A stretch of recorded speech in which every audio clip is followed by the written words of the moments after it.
The text message from my bank hit me like a punch to the gut. Alert! Account ending in 47 one balance below $100. That was impossible. I'd saved over $20,000 in that account for my daughter's medical expenses. My name is Jillian, and in that moment, standing in the emergency room where I work as a nurse, I knew exactly what had happened. My mother had struck again. Jill, you okay? Talon touched my shoulder, his concerned face swimming into view. You look like you've seen a ghost. She did it again, I whispered, my hands shaking as I pulled up my banking app. My mother, the words caught in my throat as I stared at the balance. 4721. Take 5, Talon said, already reaching for my patient charts. I've got your patients covered. I barely made it to the break room before the tears started falling. 5 years of careful saving, gone. Every extra shift, every holiday I'd worked, every penny I'd scraped together for Raylin's future, vanished. My phone rang. Mother, of course. Where is it? I demanded, not bothering with hello. Sweetie, I can explain, she slurred. I had a system. It was foolproof this time. Where is my daughter's money? The cards were hot, baby. I just needed a little more to win it all back. You stole $20,000 from your granddaughter. My voice cracked. A passing colleague glanced through the break room window, and I turned away. Don't be so dramatic, Mother said. I'll win it back. I'm due for a big one. I can feel it. Where are you? The Golden Lotus. But listen, if you could just spot me another 1,000, I could. I hung up and grabbed my keys. Thank God Raylin was at her after-school program. I couldn't face her right now. Couldn't tell her that the money for her future medical needs was gone. The Golden Lotus Casino loomed ahead, its gaudy neon signs a beacon for desperate souls like my mother. I found her at a slot machine, cigarette dangling from her lips, surrounded by empty glasses. Mother? She didn't look up.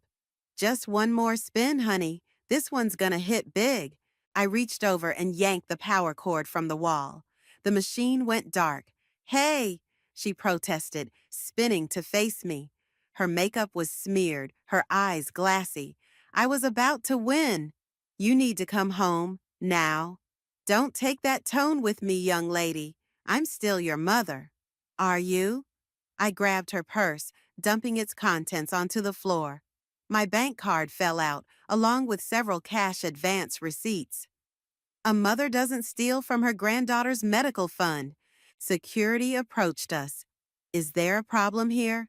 No problem, I said, snatching up my card. She's leaving. Like hell I am. Mother tried to plug the machine back in. I've got a system. Ma'am, the security guard said, I think it's time to go. Outside, Mother stumbled against me. You're overreacting. I would have paid it back.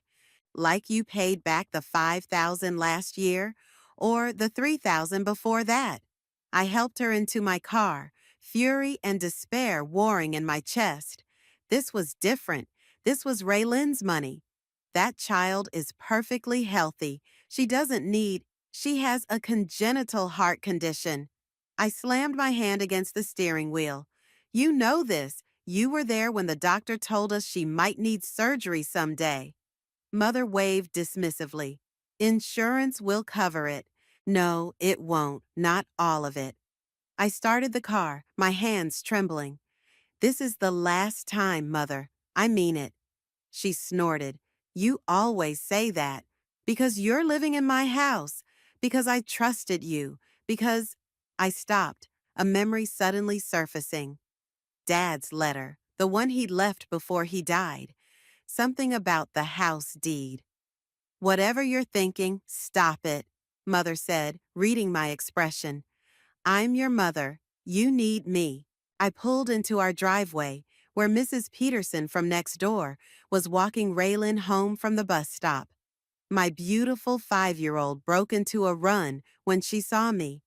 Mommy, Grandma, look what I made in art class today. I caught her in my arms, breathing in her sweet scent. while Mother stumbled past us into the house.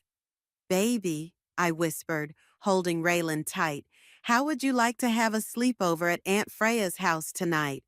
Really? Can I bring Mr. Whiskers? Of course you can. I texted Talon's sister quickly, then helped Raylan pack an overnight bag. Once she was safely with Freya, I had work to do. Dad's letter was in my desk drawer, untouched since his death 2 years ago. I'd been too angry to read it then, too hurt by his abandonment, but now I remembered something he'd said about protecting us from Mother's unfortunate habits. As I pulled out the envelope, Mother's voice drifted down from upstairs, already on the phone with another casino. I unfolded the letter with trembling fingers, and there it was. The key to saving our future. Dad hadn't abandoned us after all. He'd left us a way out. Dad's handwriting was shaky, but his words were clear as day. If your mother ever endangers your future or Raylan's, there's a reconciliation clause in the house deed. She can be removed without her consent under specific conditions. I read the letter 3 times, my hands trembling. All this time, I'd thought Dad had abandoned us, but he'd been protecting us even after death.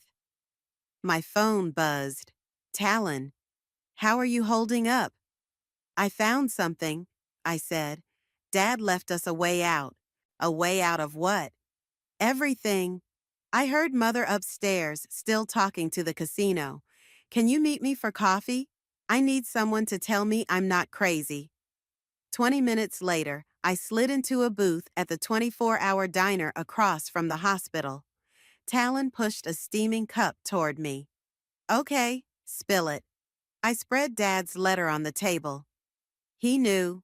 He knew she'd never stop gambling, so he built in a safety net when he put the house in both our names. Talon leaned forward, reading. Jesus, Jill, this is serious stuff. She stole my daughter's future, I said, my voice cracking. $20,000 gone in what? A few hours? Have you thought this through? Taking her name off the deed means? It means she'll have nowhere to go. I wrapped my hands around the coffee cup, seeking warmth. I know. The waitress stopped by, and we fell silent until she left. Remember last year? I asked. When Raylan had that heart scare? Talon nodded. He'd been there in the ER that night. The doctor said she might need surgery before she's 10. Major surgery, Talon. And now the money's gone. My voice broke. My baby's money is gone. There are other ways. No. I pulled out my phone, showing him the banking app. Look at the withdrawal times. 3 a.m., 4 a.m., 5 a.m. While I was working nights trusting her to watch Raylan, she was stealing from us. Jill? She used my card, Talon. She must have watched me enter the PIN. She planned this. The diner door chimed, and a group of nurses from our shift walked in. They waved, but seemed to sense we needed privacy. What does your gut tell you? Talon asked quietly. That I'm turning into her. I pressed my palms against my eyes. Calculating, manipulative. Stop. Talon reached across the table, pulling my hands down. You're protecting your daughter. That's what mothers do. But am I any better? Planning to make her homeless? You know what the difference is? He tapped Dad's letter. You're doing this to protect someone. She did what she did to feed an addiction. My phone buzzed again. Mother. Where are you? I need to borrow your car. I texted back. No, don't be difficult. I need to run to the bank. There's nothing left to take. The typing bubbles appeared and disappeared several times before. You're just like your father. Never understood the big picture. I turned the phone face down, fighting tears. Hey, Talon said softly, what's the next step? I pulled out a business card I'd been carrying for months. Dad's old lawyer, Edgar, he's the one who drew up the deed. Then that's where you start. I already called. He can see me tomorrow morning. I traced the letter's edge with my finger. Is it wrong that part of me hopes she fights this? That she finally shows some kind of, I don't know, remorse? It's not wrong. Talon squeezed my hand. It's human. My phone buzzed again. This time it was Freya. Raylan wants to say goodnight. Video call, okay? Moments later, my daughter's face filled the screen. Mommy, Aunt Freya let me help make cookies. That's wonderful, baby. I forced a smile. Are you being good? Uh-huh. Can we do more sleepovers? This is fun. Behind her, Freya gave me a thumbs up. My daughter was safe, loved, and completely unaware of the storm brewing at home. We'll see, sweetheart. Now get some sleep, okay? Okay. Love you, Infinity. Love you, Infinity +1. After ending the call, I looked at Talon. I have to do this, don't I? He nodded slowly. You know what they say on airplanes? Put your own oxygen mask on first? Yeah? This is your oxygen mask, Jill. You can't help anyone if you're drowning. I folded Dad's letter carefully, tucking it away. The appointment with Edgar is at 9. Want me to come with? No. I stood up, gathering my resolve. This is something I need to do alone. As I drove home, Mother's lights were still on. I could hear her through the open window, making promises to someone on the phone, probably another casino's credit department.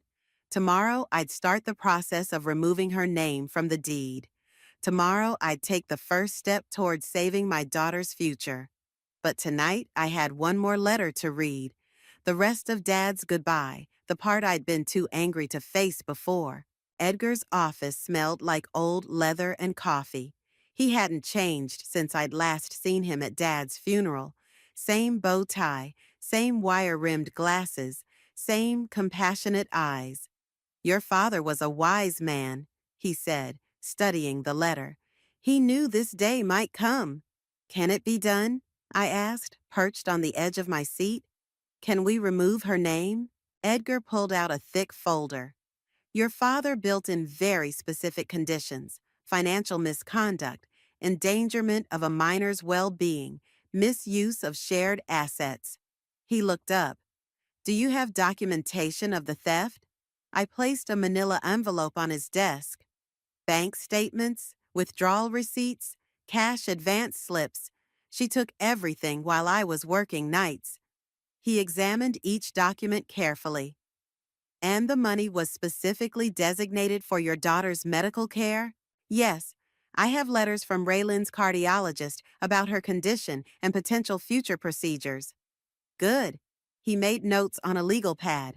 The fact that she used your card without permission makes this criminal theft, not just a family dispute. My stomach churned. Will she go to jail? Only if you press charges. Edgar leaned back. The deed modification can proceed without criminal charges, but you should know, she won't go quietly. What do you mean? She'll be served notice. She'll have 30 days to contest the modification. If she does, there will be a hearing. I twisted my hands in my lap. Will I have to testify? Yes, and you'll need to be prepared for what she might say. People facing consequences often lash out. My phone vibrated. Mother again. I ignored it. How long will this take? Best case, 2 months. Worst case if she fights it, 6 months or more. I can't wait that long. I leaned forward. She's still in the house, still asking for money. Last night My phone buzzed again. This time it was Raylan's school. I'm sorry, I said. I have to take this. Mrs. Fox, this is Nurse Sandra. Raylan had a bit of a fall during recess. My heart stopped. Is she okay? Just a scraped knee, but given her condition, we thought you'd want to know. Her heart rate was slightly elevated. I'll be right there. I hung up and looked at Edgar. My daughter, go, he said, already gathering the papers. I'll start the paperwork today. But Jillian? He caught my eye. Once this starts, there's no going back. Are you sure? I thought of the empty bank account, of Raylan's future surgeries, of mother upstairs making promises to casinos while my daughter slept. I'm sure. The school nurse's office was quiet when I arrived. Raylan sat on the exam table, swinging her legs, a Disney princess band-aid on her knee. Mommy, she reached for me. I fell, but I was brave. I hugged her tight, checking her pulse out of habit, strong and steady. What happened, baby? I was chasing Marcus and tripped on the playground, but look. She pointed to her knee. Nurse Sandra gave me Ariel. The nurse appeared with an incident report. Her vitals are normal now. We monitored her for 15 minutes just to be safe. I signed the form, trying to keep my hand steady. This was why we needed that money. One fall, one scraped knee, and my world stopped spinning until I knew her heart was okay. Can I go back to class? Raylan asked. We're making solar systems. After confirming she was truly fine, I watched her skip back to class, her backpack bouncing. My phone buzzed yet again. Where have you been? Mother demanded. I need you to come home. The casino manager is being completely unreasonable about my credit line. I'm at Raylan's school. She fell. Oh, she's fine. That child bounces like rubber. Now about the casino. No. The word came out sharp, final. No more casinos, no more money, no more chances. Don't take that tone with me. I raised you better than. Did you? Did you raise me, Mother? Or did I raise myself while you chased jackpots? Silence then. You sound just like your father before he abandoned us. He didn't abandon us. I thought of the letter, of Edgar's office, of all the pieces falling into place. He protected us, and now I'm protecting my daughter. I ended the call and texted Talon. It's done. Lawyer started the paperwork. His reply came quickly. You okay? No, but I will be. Walking back to my car, I saw Raylan through her classroom window. She was holding up a paper-mache planet, laughing with her friends, her scraped knee already forgotten. She was everything good and pure in my world, everything worth fighting for. My phone rang again. Edgar. The papers are ready, he said. The server will deliver them tomorrow morning. Are you prepared for her reaction? I watched my daughter, safe in her classroom, and felt steel enter my spine. Yes, I said. I'm ready. The server came at 8 a.m. sharp. I watched from my car across the street, Raylan safely dropped at school, as Mother answered the door in her bathrobe. Even from here, I could see her face change as she read the papers. My phone started ringing immediately. I let it go to voicemail. You've got some nerve. Her voice crackled through the speaker. I'm your mother. You can't do this to me. 3 more calls, 3 more voicemails. I drove to work, trying to focus on the day ahead. Talon caught me in the locker room. You look like you haven't slept. She was served this morning. I pulled on my scrubs. It's officially started. How'd she take it? Before I could answer, my phone buzzed with a text. Meeting at the community center tonight. Could use your medical expertise. Freya. Your sister needs me at some meeting, I told Talon. Something about medical expertise? Oh, right. The Safe House Project. He smiled. You should go. Might help take your mind off things. The ER was busy enough to keep me distracted until my shift ended. Mother had called 17 more times. I deleted the voicemails without listening. The community center was lit up when I arrived. Freya met me at the door, clipboard in hand. Thanks for coming, she said, leading me inside. We're trying to set up a medical assistance program for the Safe House residents. Safe House? For women escaping abuse, addiction, bad situations. She gestured to a room full of people. We've got the building, but we need protocols for medical emergencies. I stopped short. Is this about addiction recovery? Partly. Freya touched my arm. Talon told me about your mom, about the money. I thought maybe something good could come from it. What do you mean? The money's gone, right? But what if we could help prevent other families from going through what you did? The meeting started before I could respond. I sat listening to stories of women trapped by addiction, by abuse, by circumstances they couldn't control. Each story felt like a mirror, reflecting pieces of my own life. My phone buzzed. Mother again. This time I answered. How dare you? She hissed. After everything I've done for you, I'm in a meeting. I whispered, stepping outside. We can talk later. No, we'll talk now. I raised you, fed you, clothed you, and stole from my daughter. My voice was steady. You stole her future. It wasn't stealing. I was going to pay it back. With what money, Mother? The money you don't have? The credit cards that are maxed out? Silence then. I need help. My heart stuttered. In 34 years, I'd never heard those words from her. What kind of help? Money for a lawyer to fight this ridiculous petition. The hope that had flared died instantly. No, then I'll tell everyone what an ungrateful daughter you are, how you're throwing your own mother out on the street. Inside, Freya was discussing recovery programs. Through the window, I could see women nodding, sharing their stories of hope and healing. You know what, Mother? Tell everyone. Tell them how you stole your granddaughter's medical fund. Tell them how you gambled away her future. Tell them everything. I ended the call and went back inside. Freya was introducing a woman who'd recovered from gambling addiction, who now counseled others. The hardest part, the woman was saying, is admitting you need help. Sometimes it takes hitting rock bottom. After the meeting, Freya caught up with me in the parking lot. What did you think? I think? I looked back at the building. I think I want to help. Not just with medical protocols, with everything. Really? Her face lit up. We could use the expertise. And she hesitated. Maybe it would help you too. Healing goes both ways.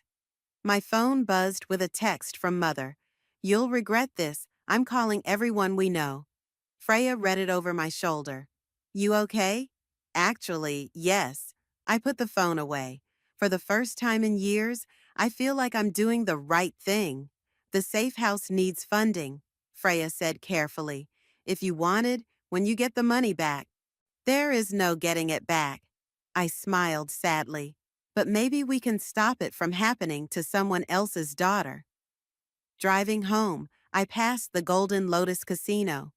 Mother's favorite haunt was lit up like a carnival, promising riches and delivering ruin. I thought about the women at the meeting, about second chances and rock bottoms. My phone rang again. This time it was Raylan's school. Mrs. Fox, just wanted to let you know Raylan did wonderfully in her presentation today.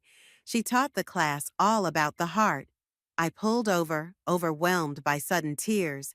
She said she wants to be a doctor, the teacher continued, to fix hearts like hers. In that moment, I knew with absolute certainty that I was doing the right thing. Not just for Raylan, but maybe, in some twisted way, for Mother too. Sometimes love means making the hardest choices. Sometimes it means being the bad guy to do the right thing. Mother's campaign of revenge started with Aunt Sarah's call. How could you do this to your own mother? She demanded. She's devastated. I was in the hospital break room, 3 hours into a 12-hour shift. Did she tell you why? She said you're trying to make her homeless over a simple misunderstanding about money. Simple misunderstanding? I gripped my phone tighter.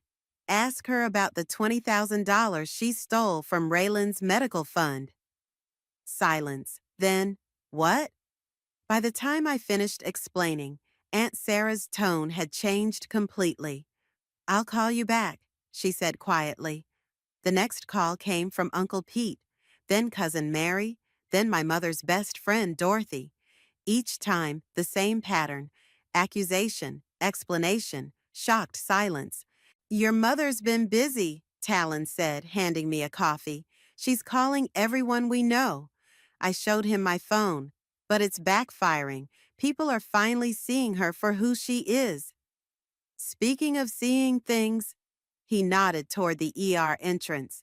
Mother stood there, swaying slightly, makeup smeared. Security was already moving toward her. "I've got this," I told them, approaching her.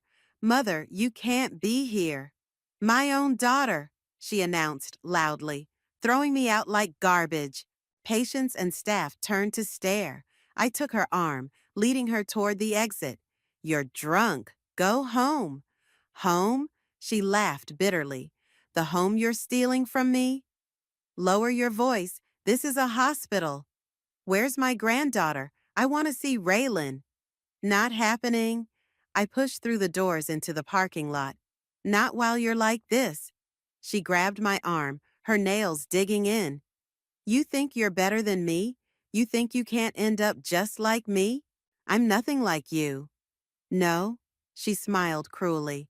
"Then why do you check your pulse when you're stressed? Why do you count ceiling tiles when you're anxious? Just like I taught you, just like my mother taught me." I pulled away, my heart racing. She was right. I was doing it now, pressing fingers to my wrist, counting the beats. "Go home, Mother. Sleep it off." "Or what? You'll call the police? Report your own mother?" "If I have to." She staggered back, tears cutting through her mascara. "I gave you everything." "You gave me anxiety, trust issues, and an empty bank account." The words came out before I could stop them. "But you know what? You also gave me the strength to stop you." Back inside, Talon was waiting. "You okay?" "No." I showed him my trembling hands. "She's right. I am like her. All these little habits, these anxious tics." "Stop," he grabbed my shoulders. "Having her habits doesn't make you her. You're breaking the cycle, Jill. That's what matters." My phone buzzed. "Freya. Community center meeting in an hour. We're discussing funding allocation. Coming?"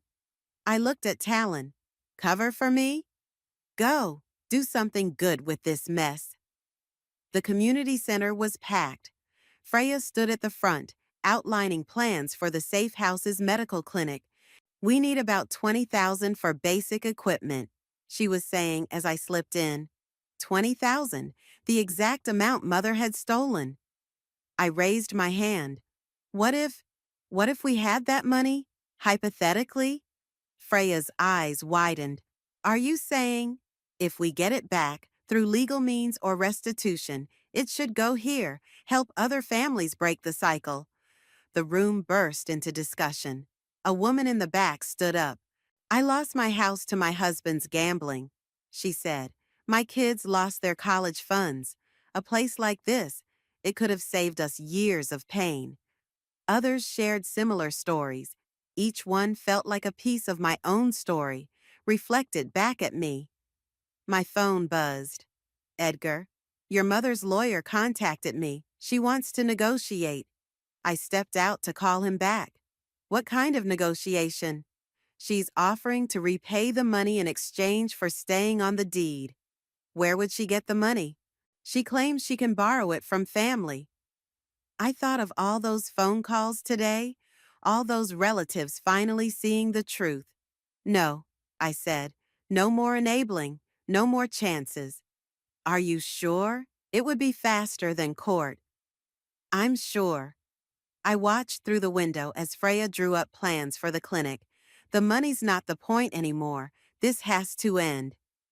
Back inside, I raised my hand again. "I want to volunteer, not just with medical stuff, with everything." Freya beamed. "Really? Really?" I took a deep breath. "Because my mother was wrong about one thing. We're not doomed to repeat our parents' mistakes. We can choose differently." My phone buzzed one last time. "Mother, you'll regret this. You're just like me. You'll see." I typed back. "No, Mother, I'm choosing to be better. And maybe, someday, you will too." Then I turned off my phone and joined the meeting, ready to turn our family's pain into someone else's healing. The court notice arrived on a Tuesday morning. Mother had filed her formal objection to being removed from the deed, which meant we were heading for a hearing. But that wasn't what shocked me. She's in rehab? I read the letter again, certain I was seeing things. Talon leaned over my shoulder in the break room. Gambling addiction treatment? Voluntarily? Her lawyer says it's proof she's taking steps to reform. I set the paper down. After all these years, all those broken promises, you don't believe her? I don't know what to believe anymore. My phone lit up with a text from an unknown number. This is Dr. Marcus from New Hope Recovery Center. Your mother Cecilia has listed you as her emergency contact and requested family therapy sessions. I showed Talon the message. Are you gonna go? I can't. I shoved the phone in my pocket. It's just another manipulation. But later that night, as I tucked Raylan into bed, doubt crept in. Mommy? She clutched Mr. Whiskers, her stuffed cat. When is Grandma coming home? I don't know, baby. Is she sick? Like my heart is sometimes sick? I sat on the edge of her bed, searching for words. Kind of. She's getting help to get better. Can we visit her? Like when you visit me in the hospital? Before I could answer, my phone buzzed. Dr. Marcus again. Cecilia had a breakthrough in group therapy today. She's asked about you repeatedly. Mommy? Raylan touched my face. You're crying. I wiped my eyes quickly. Just tired, sweetheart. Time for sleep. The next day, I met Freya at the community center. The medical clinic was taking shape, empty rooms slowly filling with donated equipment. Look what came in today, she said, showing me a cardiac monitor. Perfect for basic screenings. Like the one that caught Raylan's condition early. I ran my hand over the machine. How many kids might this save? Speaking of saving people, Freya hesitated. I heard about your mom. New Hope is one of our partner facilities. You knew? She checked in 3 days ago, asked about our family program. I sat heavily in a nearby chair. Is she serious about it? Want to see for yourself? Freya pulled out her tablet, pulling up security footage. This is from yesterday's group session. There was Mother, sitting in a circle of other women. No makeup, no fancy clothes, looking smaller somehow. As I watched, she stood up, hands shaking. My name is Cecilia, she said, voice trembling, and I've lost everything that matters. My granddaughter's medical fund, my daughter's trust, my self-respect. I turned away. Stop, I can't watch this. Jill. Freya touched my shoulder. Recovery is possible. I see it every day.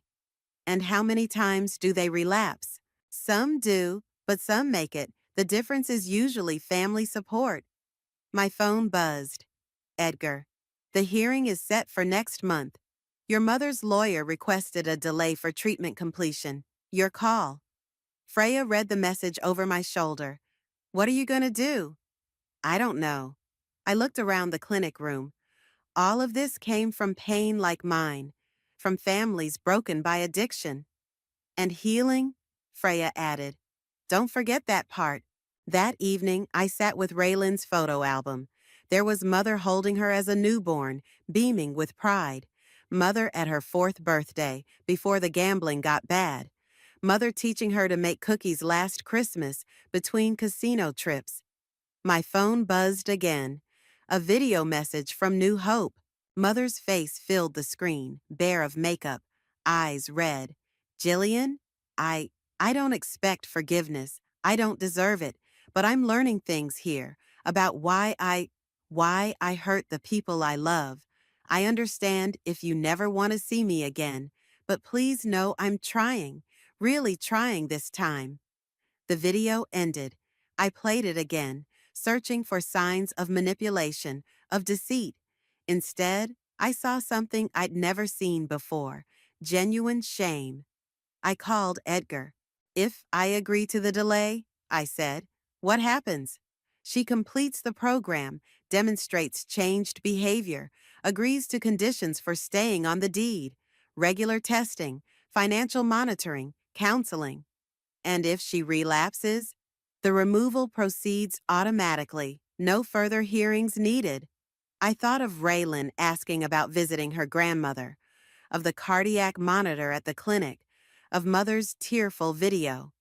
Okay, I said, draw up the conditions, make them strict. Are you sure? No. I looked at the photo album again. But maybe that's okay. I texted Dr. Marcus. What time are family sessions? The response came quickly. Thursdays at 6 p.m. Cecilia will be thrilled. Don't tell her I'm coming, I wrote back. I need to see for myself if this is real. That night, Raylan found me crying in the kitchen. Is your heart hurting, Mommy? I pulled her into my lap. No, baby. Sometimes hearts just need time to heal. Like Grandma's? Yeah, I whispered, holding her close. Like Grandma's. The New Hope Recovery Center looked more like a small college campus than a rehab facility. I sat in my car for 20 minutes before finding the courage to walk in. You must be Jillian, Dr. Marcus said, extending his hand. Your mother's in the garden. Would you like to observe before joining? Through the window, I saw Mother tending to a small plot of vegetables. Her hands, usually manicured to perfection, were covered in dirt. She looked peaceful. She doesn't know I'm here? No, we thought it best to let you set the pace. Mother looked up then, wiping sweat from her forehead, and saw me.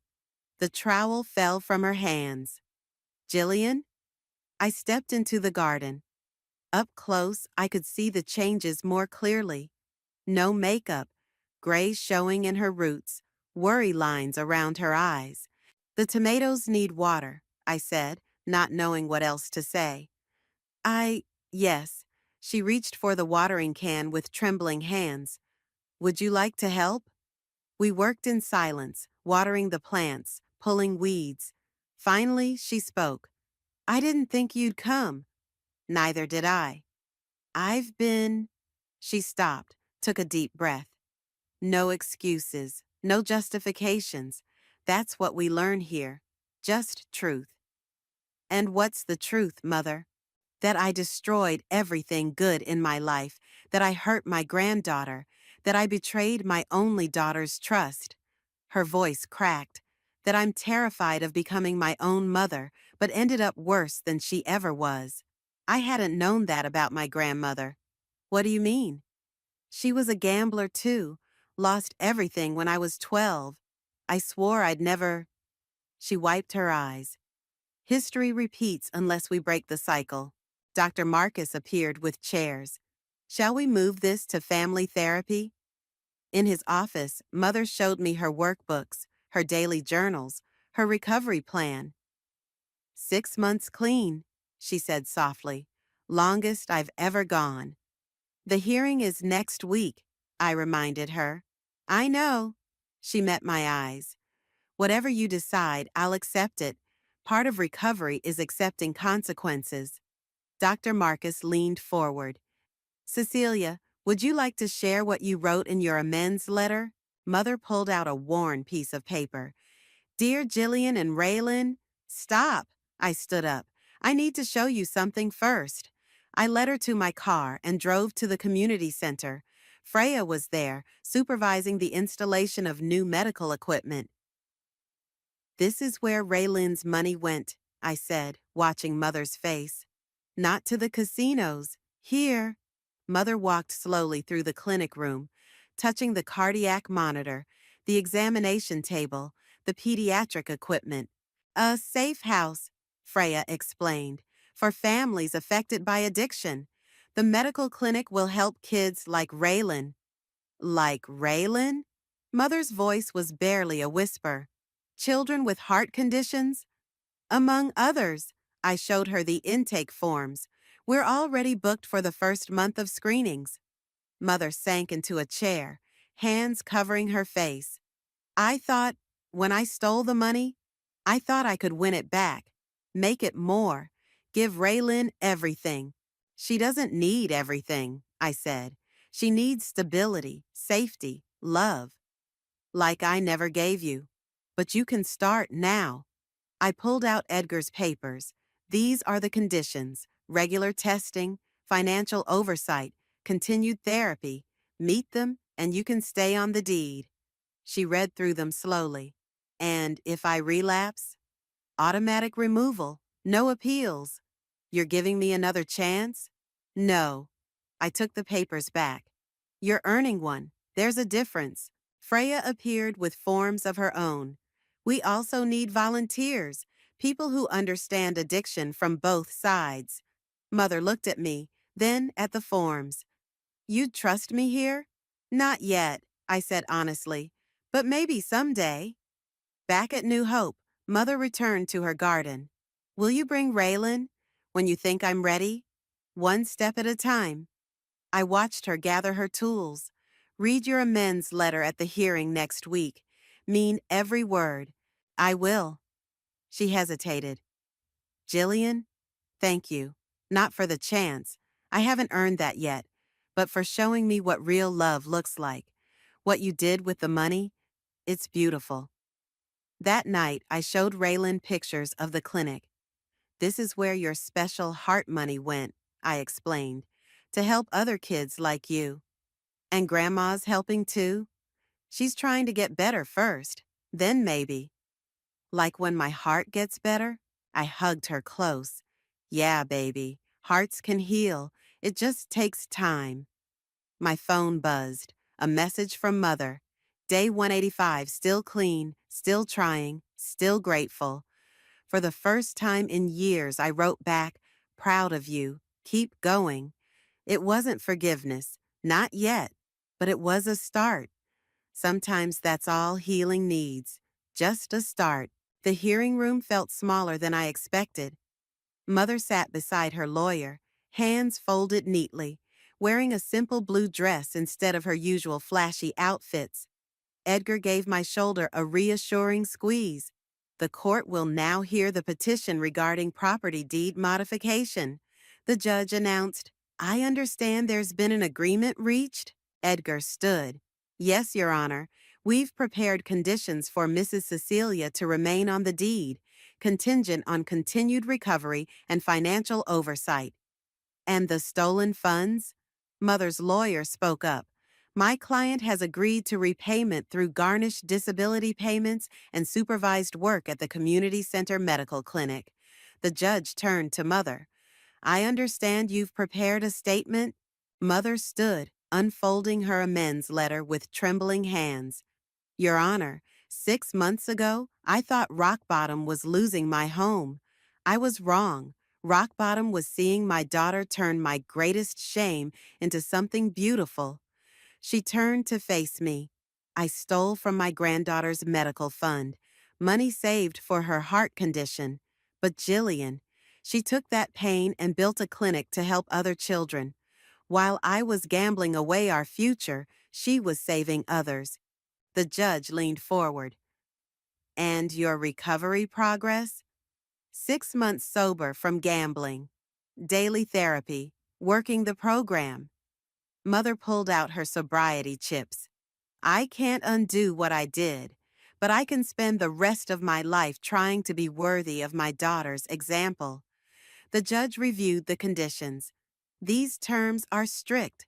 One relapse and you lose everything. I understand. Mother's voice was steady. It's more than I deserve. Very well. The judge signed the papers.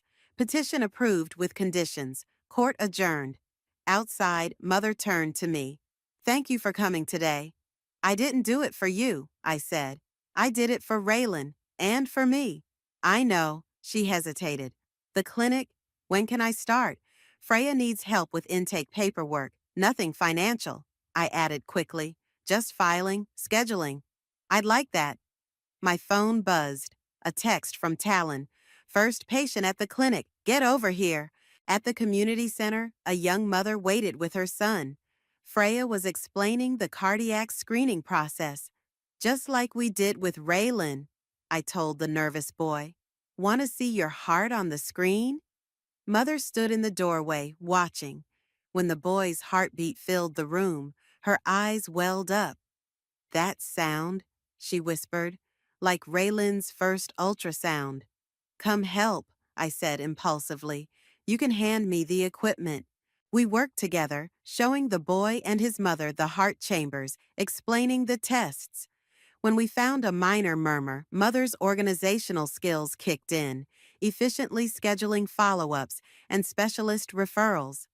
You're good at this, I said afterward. It feels right. She straightened the intake forms. Like maybe all those years of chaos led to something meaningful. Mom! Raylan's voice echoed through the clinic. She ran in with Talon, stopping short when she saw Mother. Grandma? Mother knelt down. Hi, sweetheart. I've missed you. Raylan looked at me questioningly. I nodded. Want to see where I work now? Mother asked. I'm helping other kids like you. Can I see the heart machine again? We showed her the equipment, Mother explaining each piece with newfound knowledge.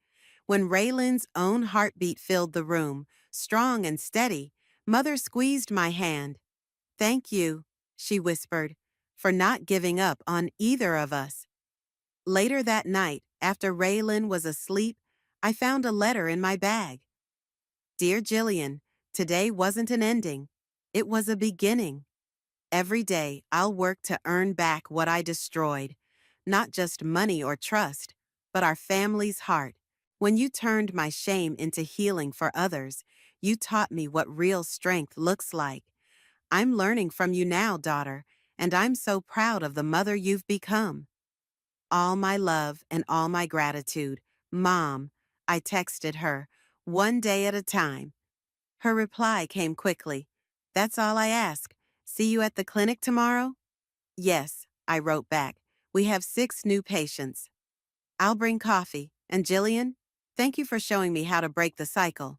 I looked in on Raylan, sleeping peacefully with Mr. Whiskers. Her heart monitor blinked steadily on the nightstand, a reminder of both our challenges and our strength. Tomorrow we'd help more families at the clinic. Tomorrow Mother would continue earning back trust. Tomorrow Raylan would see her grandmother choosing recovery over chaos. But tonight, I simply listened to my daughter's heartbeat and felt my own heart healing, one steady beat at a time. Sometimes the greatest victory isn't in winning the battle, but in transforming it into something that helps others win theirs. That's what real healing looks like. That's what breaking the cycle means. That's what love can do when we're brave enough to let it.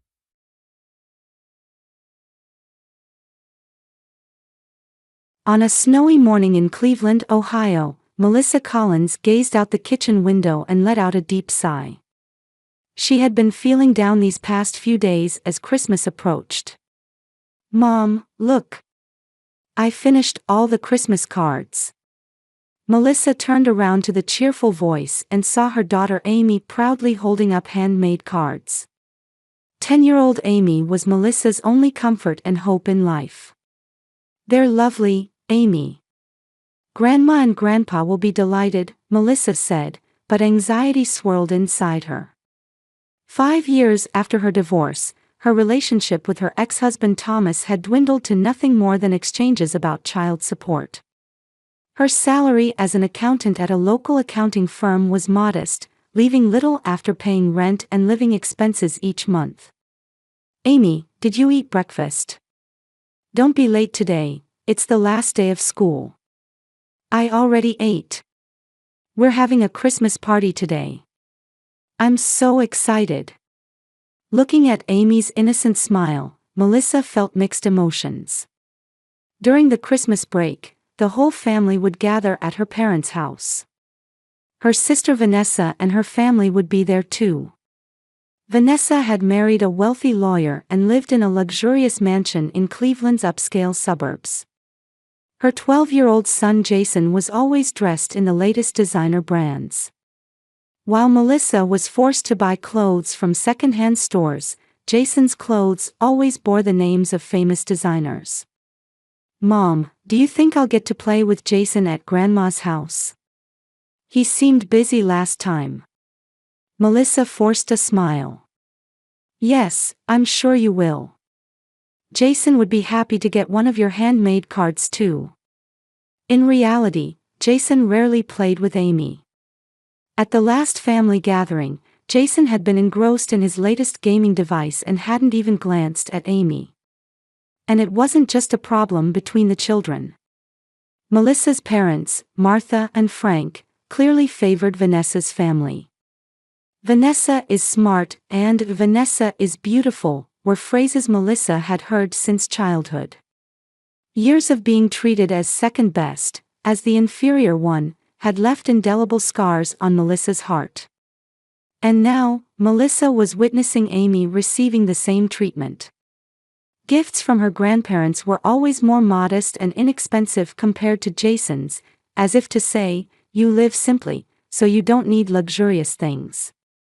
Melissa stared at the small paper bag on the kitchen counter. She had dipped into her meager savings to buy a cute sweater for Amy. Though not expensive, it was a special gift chosen in Amy's favorite color and pattern. Amy, it's time for school. Put on your coat, it's cold outside. Okay. Mom, I can't wait for Christmas. I'm looking forward to seeing Grandma and Grandpa. Every time Melissa saw Amy's innocent smile, her heart ached. Her daughter didn't yet fully understand the discriminatory treatment from her grandparents. Melissa desperately wanted to protect Amy's pure feelings. Yes, it'll be fun, Melissa answered with the best smile she could muster. On Christmas morning, Melissa's apartment was filled with the warm aroma of freshly baked cookies. Amy had been up before dawn, baking special cookies for her grandparents and cousin. The cookies, carefully cut into stars and Christmas trees by Amy's small hands, were decorated with colorful icing. Mom, look. I wrote everyone's name on them. Amy said proudly. I made Grandpa and Grandma's extra big. Melissa felt her heart tighten at her daughter's pure thoughtfulness. That's wonderful, Amy. Everyone will love them. As they got into the car, Amy carefully placed the box of handmade cards and cookies on her lap. Melissa checked the gift bags in the back seat and took a deep breath, hoping this Christmas would be at least somewhat peaceful. Mom, the snow is beautiful. It's just like a Christmas card. The journey took them from the city to the upscale suburbs, where a silver-white world spread before them. After retirement, Melissa's parents lived a relatively wealthy life, and their house was elaborately decorated with Christmas lights. Vanessa's luxury SUV was already parked in the driveway. Look, your aunt's family is already here, Melissa said, and Amy smiled happily. When they opened the front door, warm air and the sight of a magnificent Christmas tree greeted them. In the living room, Vanessa's family had already taken the places of honor. Vanessa was dressed in the latest designer dress, while her husband Bradley wore what looked like an expensive cashmere sweater. Jason was engrossed in his new tablet, not even bothering to look up. Melissa, you've finally arrived, her mother Martha said with slight irritation. You're late. We've been waiting for an hour. I'm sorry, the roads were a bit busy, Melissa apologized, holding Amy's hand. Grandma, here's a present. I made cookies for you. Amy held out her box. Martha frowned slightly at the misshapen cookies. Thank you, Amy, she said with a forced smile and set the cookies on a side table. Let's start the gift exchange, Melissa's father Frank announced. Let's begin with Jason. Jason's mountain of presents was opened one after another. The latest gaming console, expensive brand name clothes, high-end sneakers, a smartwatch. The room was filled with Jason's cheers and the adults' exclamations of admiration. Grandpa, Grandma, thank you. This is exactly what I wanted. Jason held up his new gaming console. Of course, only the best for our precious grandson, Martha beamed. Next came the presents for Vanessa and Bradley. An expensive wine set, designer accessories, spa gift certificates. As expected, Dad, You know my tastes so well, Vanessa said with satisfaction. Then it was Melissa's turn to nervously present her gifts to her parents. This is for both of you, she offered a neatly wrapped box containing a quality tea set she had chosen with her limited budget. Ah, thank you, Frank glanced at the box and promptly set it aside. Martha showed no particular interest either. Then it was Amy's turn. Amy, this is from Grandma, Martha handed her a large paper bag. Amy's eyes sparkled as she opened the bag, but what emerged was clearly a pile of worn-out clothes. Faded shirts, ill-fitting pants, misshapen sweaters. All were Jason's hand-me-downs. Mom, this is... Melissa was at a loss for words. New clothes are a luxury, Martha said firmly. Jason's hand-me-downs are just right for Amy. You should be grateful, they're designer brands. That's right, Frank added with a snicker.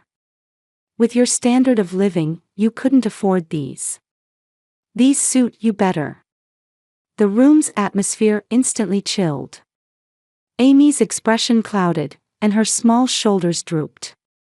But she quickly forced a smile and said, "Thank you," in a small voice. Vanessa wore a satisfied smile and placed a hand on her son's shoulder.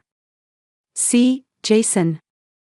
Your old clothes are going to good use for Amy. Doesn't that make you feel good? Jason looked up briefly, replied with a bored, "Oh, yes," and returned his attention to his gaming device. Melissa's heart filled with anger and sadness. But she suppressed her emotions for her daughter's sake. Amy, I have a present for you too, she carefully handed her daughter the small package containing the sweater she had chosen. Amy quietly opened the package and took out the soft blue sweater. Wow, Mom, it's beautiful. Thank you. She showed a genuine smile. Afterward, Amy silently went through the clothes in the paper bag one by one. Suddenly, her eyes lit up.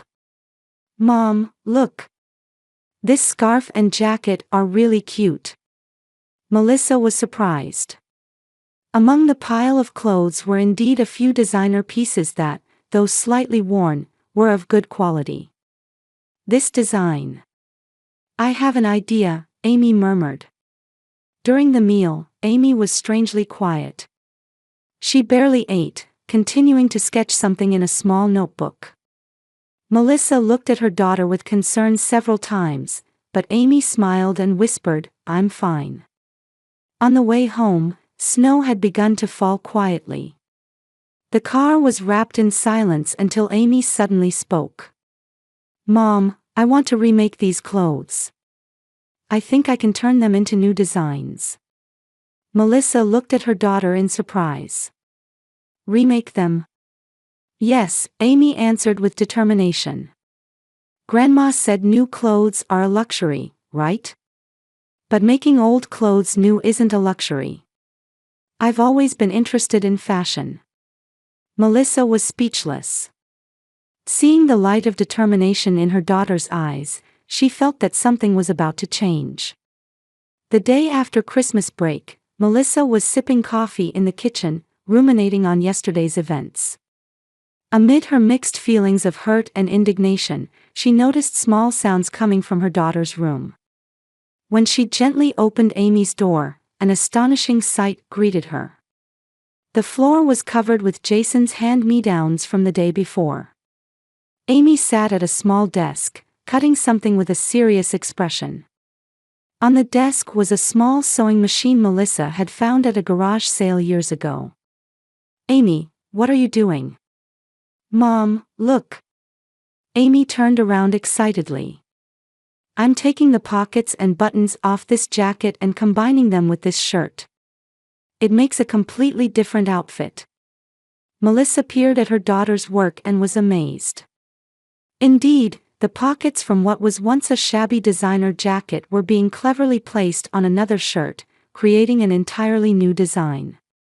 Though the stitches were a bit clumsy, Amy's passion showed in every seam.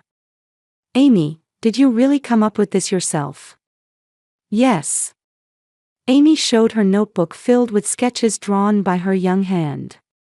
I studied YouTube videos. Look, I combined this jacket with a scarf to make a new design. Melissa was speechless. Her 10-year-old daughter was turning what could be considered an insulting gift into a source of creativity. She quietly sat down beside Amy and asked, "Will you teach me?" For the rest of the Christmas break, the two disassembled and remade Jason's hand-me-downs together. Melissa borrowed old sewing books from the library in her spare time, and they studied together. Amy's ideas were innovative, with unexpected combinations breathing new life into the clothes. "Mom, it's finished." On the final day of the break, Amy proudly held up her first remake. What was once a worn-out polo shirt had been cleverly combined with scarf material, transforming into a blouse that balanced childlike cuteness with grown-up sophistication. "Amy, this is wonderful," Melissa said, genuinely moved. "It would definitely be a hit if you wore it to school." "Really?" Amy's eyes sparkled. "Can I wear this tomorrow then?" The next day, while facing a mountain of paperwork at her desk, Melissa couldn't stop thinking about her daughter. Amy had gone to school wearing the outfit she designed herself. How would the other children react? Would they tease her?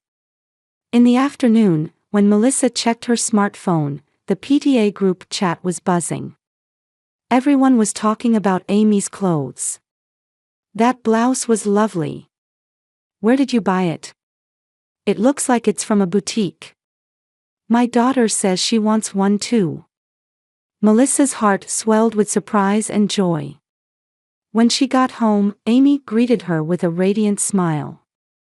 "Everyone complimented me. Even the teacher said, 'That's very stylish.'"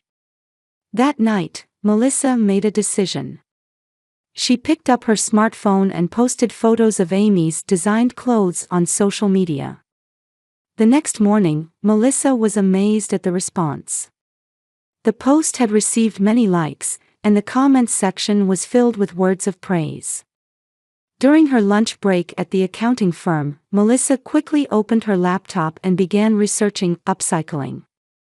She learned that upcycling, reusing old clothes and materials to create something new and valuable, was gaining attention with rising environmental awareness. Feeling a glimmer of hope, she searched for local fashion design classes. "Amy, would you like to go to a fashion design class on Saturday?" Melissa suggested that night. "I think it could help develop your talent." "Really? I'd love to." Amy jumped up in excitement. The following weekend, Amy shone at the fashion design class at the local art center. The instructor, Linda, a former professional designer, immediately recognized Amy's talent. "It's incredible, this child has real talent," Linda told Melissa. "Especially this sense of combining elements, many adult designers don't possess it."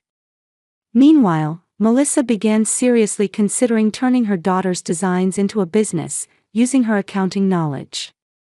She used her evenings and weekends to research how to launch a small online shop and studied the upcycled fashion market. She made a small investment and created a website. Under the brand name Amy's Renewals, she began selling clothes redesigned by Amy. The first products were just 5 pieces made from the clothes received at Christmas. "Mom, will our clothes actually sell?" Amy was half skeptical. "I don't know, Amy. But I think it's worth trying," Melissa answered. "Let's show your talent to the world." Amazingly, the first 5 pieces sold out within 24 hours. Messages of praise flowed in from buyers, along with inquiries about when the next collection would be available. Overwhelmed but excited, Melissa and Amy began to think about their next steps. "We need to collect more second-hand clothes," Melissa said. "Let's check out the local recycling shops." By spring, Amy's Renewals was growing steadily. It was even featured in the local newspaper as an eco-friendly fashion brand launched by a 10-year-old girl. Melissa gradually reduced her accounting work hours to dedicate more time to her daughter's business. "We might be reaching our limit," Melissa murmured one night while preparing shipments. "I can't handle it all by myself anymore." At that moment, unexpected news arrived. Melissa's company was facing financial difficulties and she was on the list for layoffs. At first, she felt fear, but soon realized this might be an opportunity. "Amy, Mom has made a big decision," Melissa told her daughter, holding the severance notice. "I've decided to focus fully on our business. Let's turn Amy's Renewals into a proper brand." Amy happily jumped into her mother's arms. "Yay! We can design together every day." Meanwhile, things were changing at Vanessa's house. Bradley's investments had failed, forcing them to give up their luxury car and lavish vacations. Jason wanted to maintain his extravagant lifestyle, creating tension in the household. In the midst of this, Martha called Melissa. "Melissa, I heard about your business. It's wonderful. We've always supported you, you know." Frank also came on the line. "That's right. We were trying to foster your independence. You understand, don't you?" Melissa smiled wryly at her parents' transparent attitude on the other end of the phone. Years of discriminatory treatment were now being reframed as support, which she found bitterly ironic.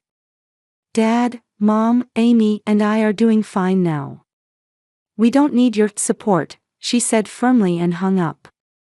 "Amy, from now on, we'll move forward with just our own strength," Melissa smiled at her daughter. "We don't need to rely on anyone's hand-me-downs." Amy looked up at her mother with a confident smile.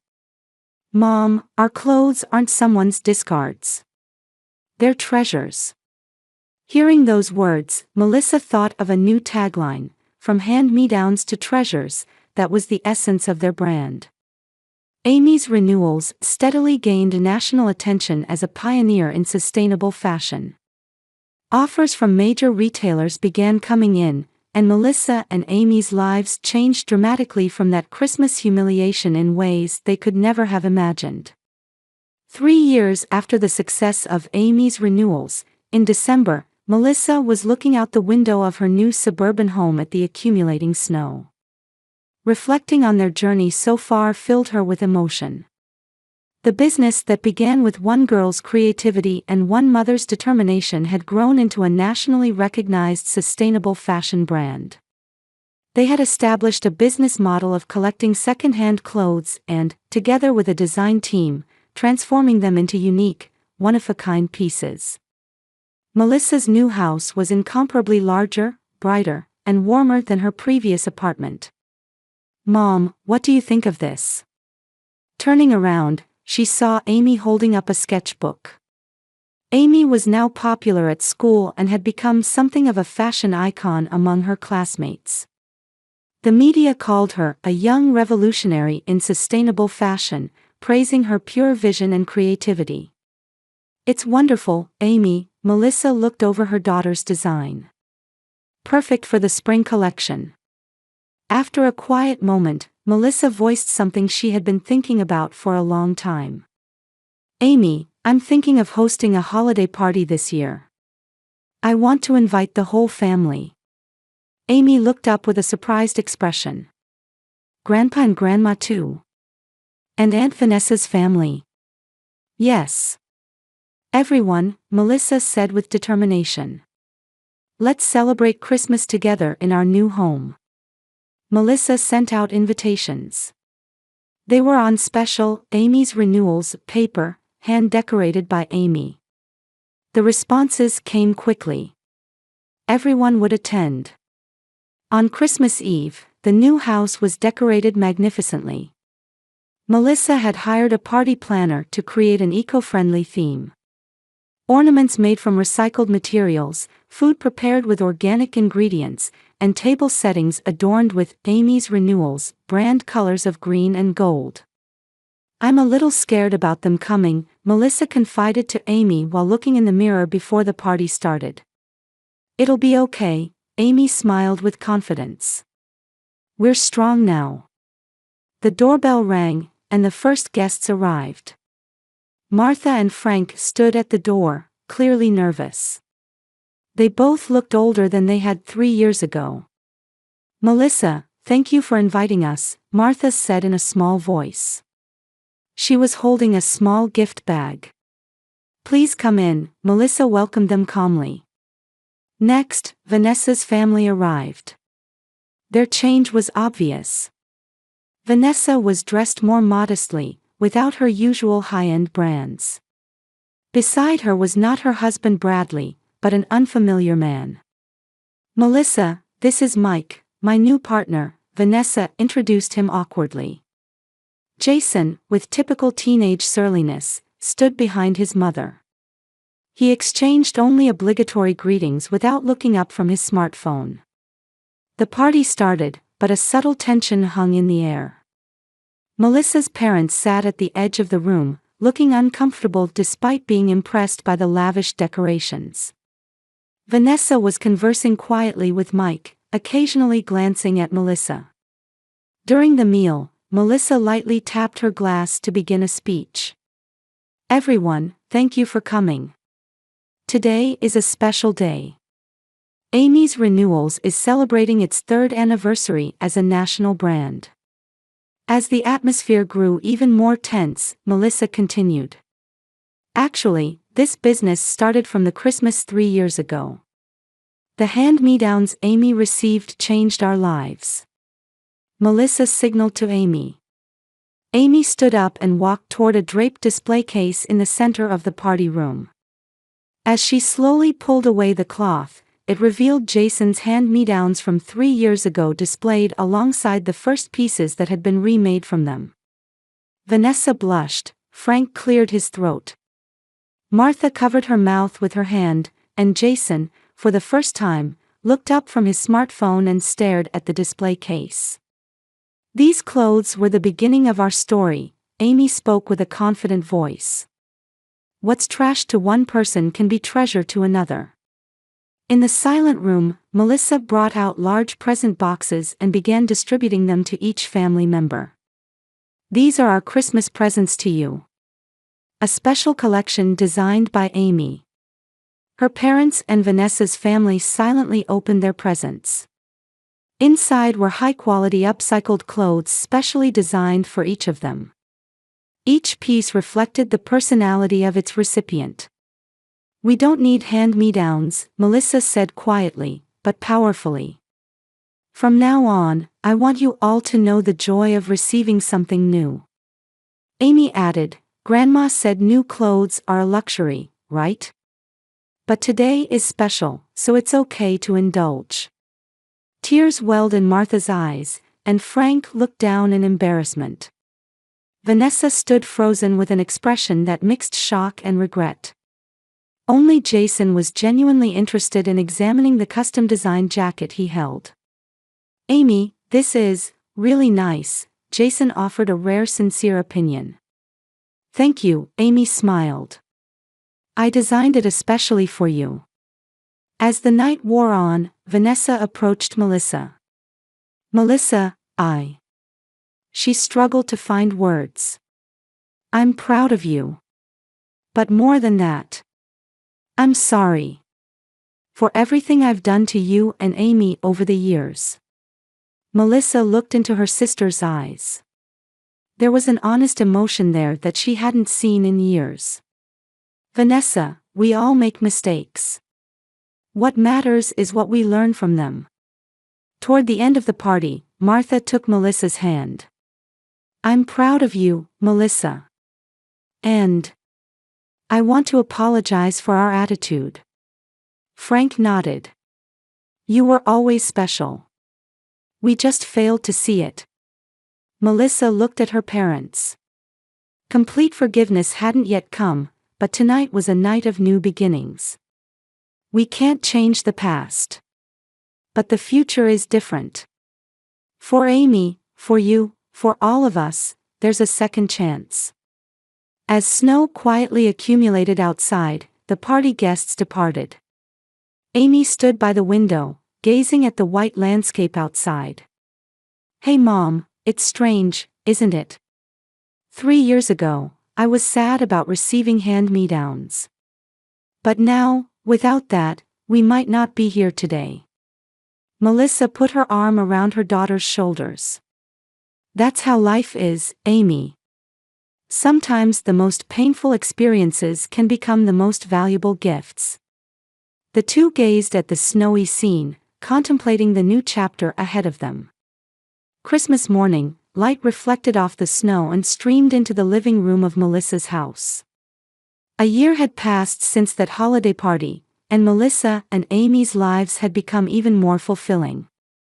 Amy's renewals had grown into an international brand, and Amy, though only 14, had won worldwide awards as a pioneer in sustainable fashion.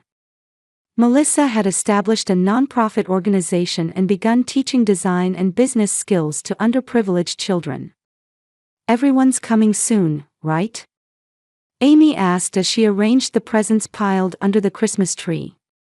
"Yes, they'll be here soon," Melissa answered with a warm smile. Over the past year, their relationship with the family had been gradually mending. After her divorce, Vanessa was rebuilding her career as a lawyer and becoming a more humble and caring person.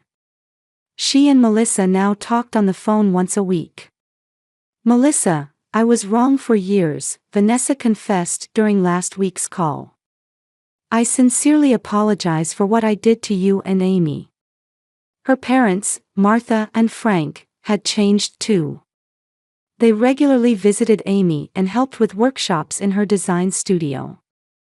Martha had resumed her abandoned sewing hobby from her youth, and Frank helped with Amy's renewals deliveries several times a week. "We didn't value you properly," Martha said tearfully the other day. "Please forgive us." The doorbell rang, and the first guests arrived.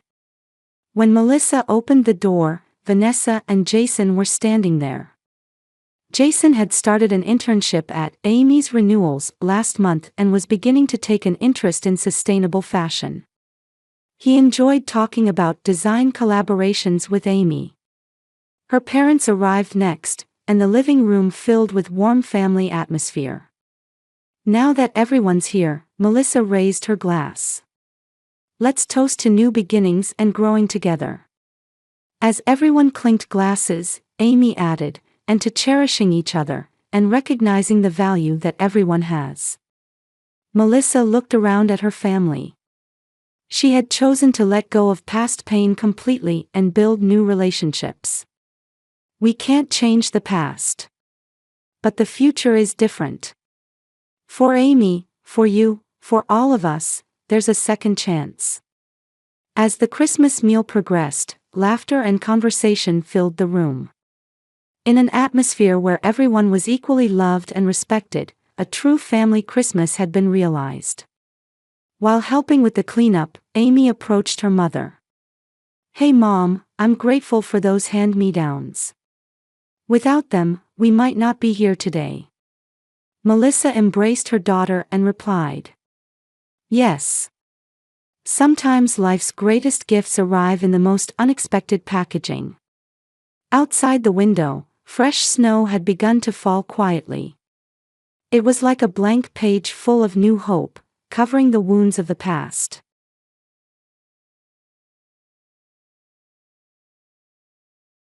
In a small workroom where the morning sun shone through the window, Rebecca Clark typed in the final code. She stretched and gazed with satisfaction at the completed web design. In her third year as a freelance web designer, she was gradually establishing her own brand.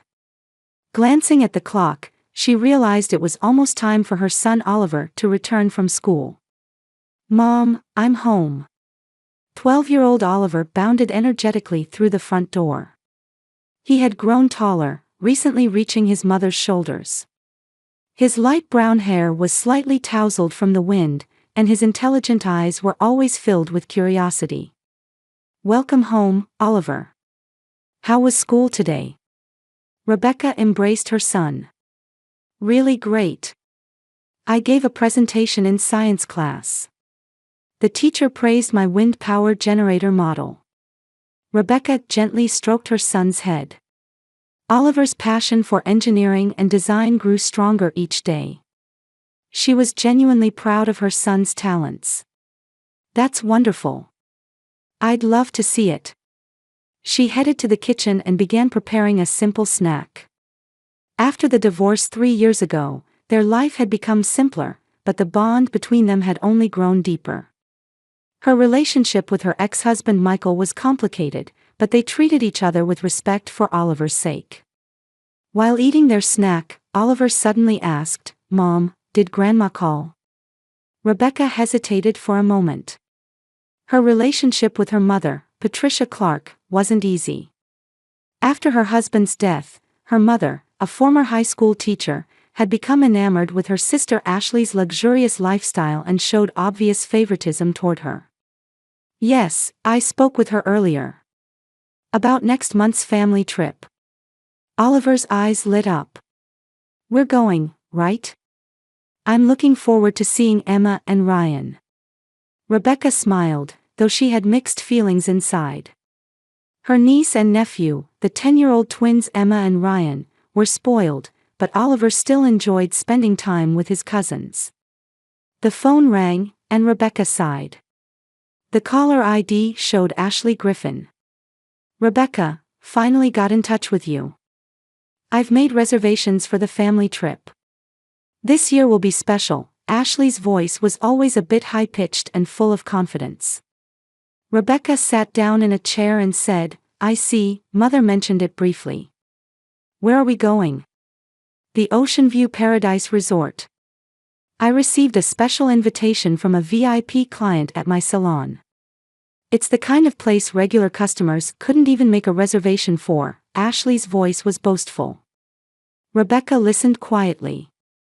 Ashley, as the marketing director for a high-end salon chain, always flaunted her social status and connections. That sounds lovely. How much will it cost? I intend to pay my fair share, Rebecca said calmly. Ashley's laughter came through the phone. Don't worry about it. We'll handle everything. Just keep those dates open. After the call ended, Rebecca gazed out the window. The annual family trip was an event filled with mixed emotions for her.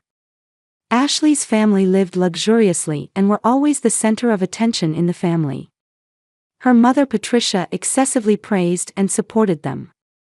Meanwhile, Rebecca's freelance work wasn't considered a real job. Still, for Oliver's sake, Rebecca wanted to make this trip an opportunity to strengthen family bonds. Actually, she had recently experienced signs of a significant change. She was working on a project request from a major technology company, which could potentially transform her career if successful. But thinking her family wouldn't understand, she hadn't mentioned it to anyone. While preparing dinner, Rebecca felt a warmth in her heart as she looked at Oliver's smile.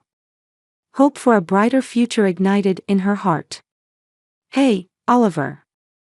I hope the family trip this summer will be enjoyable. Oliver nodded with a carefree smile. Yes. Trips with you are always the best, Mom. As Rebecca hugged her son, she renewed her determination to protect him and make him happy, no matter what might happen. Mom, look. The ocean. Oliver leaned out of the car window, pointing at the blue horizon stretching before them. Under the bright California coast sun, the Ocean View Paradise Resort gradually came into view. Rebecca gripped the steering wheel lightly and smiled. It's beautiful, she said, though complex emotions swirled inside her. 2 hours earlier, they had met with the family at the airport, and Ashley had announced a small change in the rental car arrangements. You'll need to rent a separate car. We have a VIP shuttle service, Ashley had said, pushing up her sunglasses. Mother Patricia had accepted this as perfectly normal. Now, the grand white resort hotel appeared before them. Palm trees swayed in the breeze, and magnificent fountains adorned the entrance. Oliver's eyes reflected genuine excitement. Rebecca carried their luggage into the lobby. Ashley's family and her mother had already arrived and were seated on luxurious sofas. The twins, Emma and Ryan, were absorbed in their expensive tablets, while James was having an important-sounding conversation on his phone. "We've been expecting you, Ms. Griffin," the front desk staff bowed politely. "Your VIP suite is ready. Our dedicated staff will escort you shortly." Ashley turned to her mother with a proud smile. "Mom, your suite is next to ours. The view is amazing." Patricia nodded happily and noticed Rebecca and Oliver. "Oh, you finally made it." "Traffic was heavy," Rebecca replied quietly. She started to approach the reception desk. "Will we be staying at the same hotel?" Oliver asked in a small voice, with a mixture of hope and anxiety. Rebecca gently embraced her son's shoulders and answered, "I hope so." In truth, she hadn't been given detailed information. She had to trust Ashley's words that everything had been arranged. As Rebecca approached the reception desk, Ashley grabbed her arm. "Wait a minute," her voice was low, with something hidden behind her smile. "Your accommodations are outside the resort. This main hotel is over your budget." "What are you talking about?" Rebecca asked in surprise. "I said I would pay for the trip." "The amount you can afford is limited," her mother interrupted. "We're here on a special invitation, thanks to James's business connections." The color drained from Rebecca's face. The woman at the reception turned to her with a confused expression. "Miss Clark, I'm sorry, but your reservation is not for this hotel, but for our sister facility, Sunset Motel," the woman said apologetically. "Sunset Motel?" Rebecca repeated. "Where is that?" "It's about a 15-minute drive from the resort," the woman answered. "A shuttle bus runs every 30 minutes. Ashley shrugged.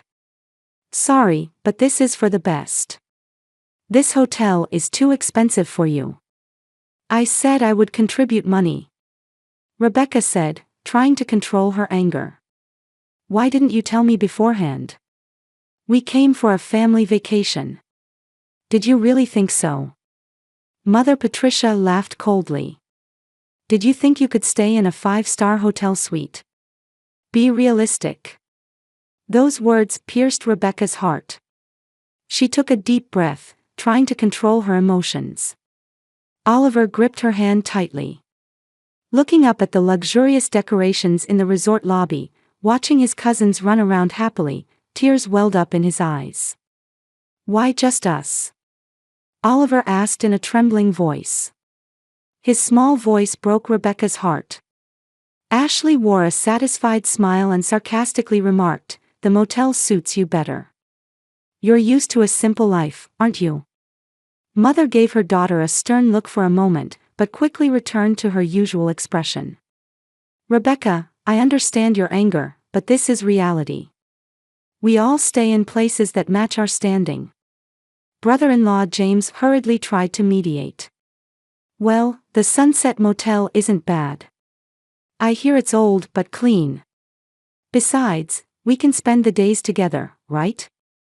Rebecca took a deep breath to control her emotions. "It's okay, Oliver. We'll have a good time," she tried to put on a brave face for her son.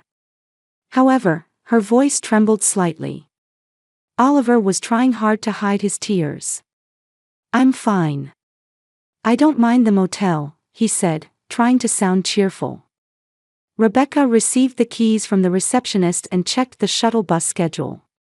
Ashley's family had already picked up their luggage and were heading toward the elevator. Her mother, perhaps feeling a bit guilty, approached them. "Dinner is at 6 o'clock. In the resort's main restaurant," Patricia said. "Don't be late." Rebecca nodded silently. She had a lot she wanted to say, but didn't want to argue in front of Oliver. While waiting for the shuttle bus to take them to the motel, Rebecca reflected on her life choices. Just 30 minutes ago, she thought this trip would be an opportunity to strengthen bonds with her family. But she was hurt by this cold treatment. She was reminded once again that she was always treated as second class within her family. The Sunset Motel was as expected, old and run down. The single-story building had an atmosphere reminiscent of 1970s America, with a rusty sign swaying in the wind. Entering the room, Oliver quietly sat down on the bed. "Mom, why do Grandma and Aunt Ashley dislike us?" Rebecca's heart nearly broke. "They don't dislike us. It's just..." She struggled for words. She sat next to her son and put her arm around him. "Sometimes people judge others by their money or status. But that's not what really matters. I'd rather be with you than in a fancy hotel," Oliver said bravely. Rebecca hugged her son. "Thank you, Oliver. Me too." Just then, there was a sudden knock at the door.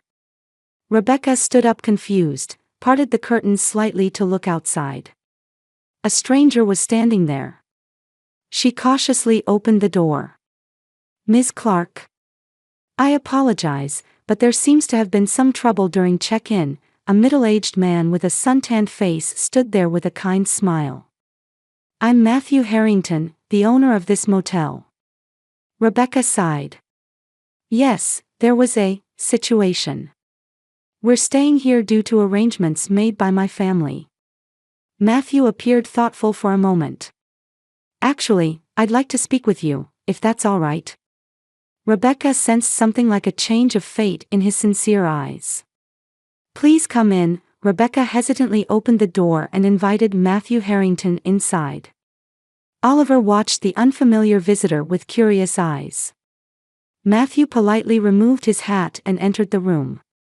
His suntanned skin and strong hands suggested a life not confined to desk work. "First, I must apologize. It seems the directions to the motel weren't smooth," Matthew said in a sincere voice. "Actually, I'm not only the owner of this motel, but also the owner of the entire Ocean View Paradise Resort." Rebecca's eyes widened in surprise. "Why would the resort owner be at this old motel?" Matthew smiled. "I sometimes come here to see the true face of the resort. There are views you can't see from luxurious rooms." He slowly pointed outside the window. "The sunset visible from there is, in my opinion, more beautiful than the view from the high floors of the resort." Oliver eagerly looked out the window. Indeed, the ocean painted with the sunset was as beautiful as a painting. "I was curious when I saw your reservation," Matthew continued. "A family trip, yet why different accommodations? After learning the situation from the front desk report, I came to meet you directly." Rebecca thought for a moment, then honestly explained the situation. Her relationship with her sister, her mother's attitude, and the treatment this time. She tried to control her emotions, but her voice trembled slightly. "I'm sorry you had such an unpleasant experience," Matthew said sincerely. "The original purpose of this resort is to deepen family bonds. And yet..." "We're fine," Rebecca said, trying to be strong. "Oliver and I can enjoy ourselves anywhere." Matthew turned to Oliver and smiled gently. "What are you interested in?" Oliver's face brightened. "I like engineering and design. I recently made a model of a wind power generator. And I help with my mom's work too, like website design." "Is that so?" "That's amazing," Matthew said with a genuinely impressed expression. "Actually, I was an engineer when I was younger too." Rebecca felt her tension ease as she watched her son and the mysterious owner talk. Matthew listened seriously to Oliver's conversation, asked questions, and drew out his knowledge. Their conversation gradually became more intense, moving to specialized topics. "If you don't mind," Matthew turned to Rebecca during a break in the conversation. "Would you share your thoughts on my new project tomorrow? I heard you're a web designer." Oliver's eyes sparkled. "Really?" "Of course, I'd like to hear Oliver's opinion too." "A young perspective is valuable," Matthew said with a serious face. It wasn't an adult's pretense to soothe a child, but a genuine sincerity in wanting to know his thoughts.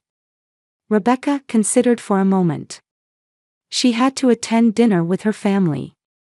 However, this conversation with the owner strangely lightened her heart. "Thank you. I'd be delighted," she answered. Matthew stood up and handed her his business card. "Let's meet at the motel office at 9 tomorrow morning. I'll guide you from there." After he left, Oliver jumped around excitedly. "Mom, that's amazing. The resort owner. He seems like a really nice person." Rebecca smiled while looking at the business card. "Yes, he does." That night's dinner with the family was uncomfortably as expected. Ashley talked incessantly about their luxurious suite rooms, and James stepped away several times for important phone calls. The twins were noisy, hardly ever corrected by their parents. "How's the motel?" Ashley asked with a sarcastic smile. "Hope there aren't any bed bugs." Rebecca tried to stay calm. "It's actually a lovely place. Especially the sunset view from the window is beautiful." "Oh, your standards are that low?" Ashley laughed. Rebecca looked at Oliver. He was eating his meal quietly. "Oliver, we have special plans for tomorrow," she said brightly. "Really? What are you doing?" Mother Patricia asked. "We have an appointment to meet with the resort owner," Rebecca said. The conversation at the table paused for a moment. Ashley asked with an incredulous expression, "The owner? You're joking, right?" "It's true.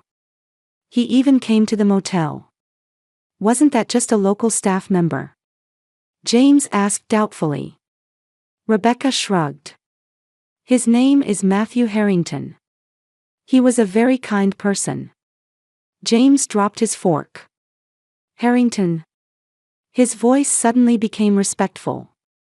"His name is legendary in the West Coast real estate development industry. He was the owner." Ashley's expression changed. "This is just a joke, right? Why would he meet with you?" "He seemed interested in my web design work," Rebecca answered quietly. "We're scheduled to discuss his new project tomorrow." The family's reaction was complex.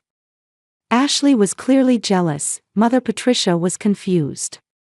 Only James suddenly began to show an unusual interest in Rebecca. "If you don't mind, could I come along?" James suddenly suggested. "If it becomes a business discussion, my experience might be helpful." Rebecca smiled. "I'm sorry, only Oliver and I were invited." The next morning, Rebecca and Oliver met Matthew at the motel office. He guided them to a non-public area of the resort. A temporary office was set up in one corner of a massive construction site. "This is my new project," Matthew pointed to the vast property. "It's an expansion plan for Ocean View Resort. However, it's not just an expansion, I want to create more diverse family-oriented facilities. And with that, I want to completely renew our digital presence." Rebecca was shown the project models and plans. "I've seen your design work," Matthew suddenly said. "It's exactly the sense I've been looking for." Rebecca was surprised. "How did you see my work?" "I heard you were recently involved with Blue Ocean Technologies project."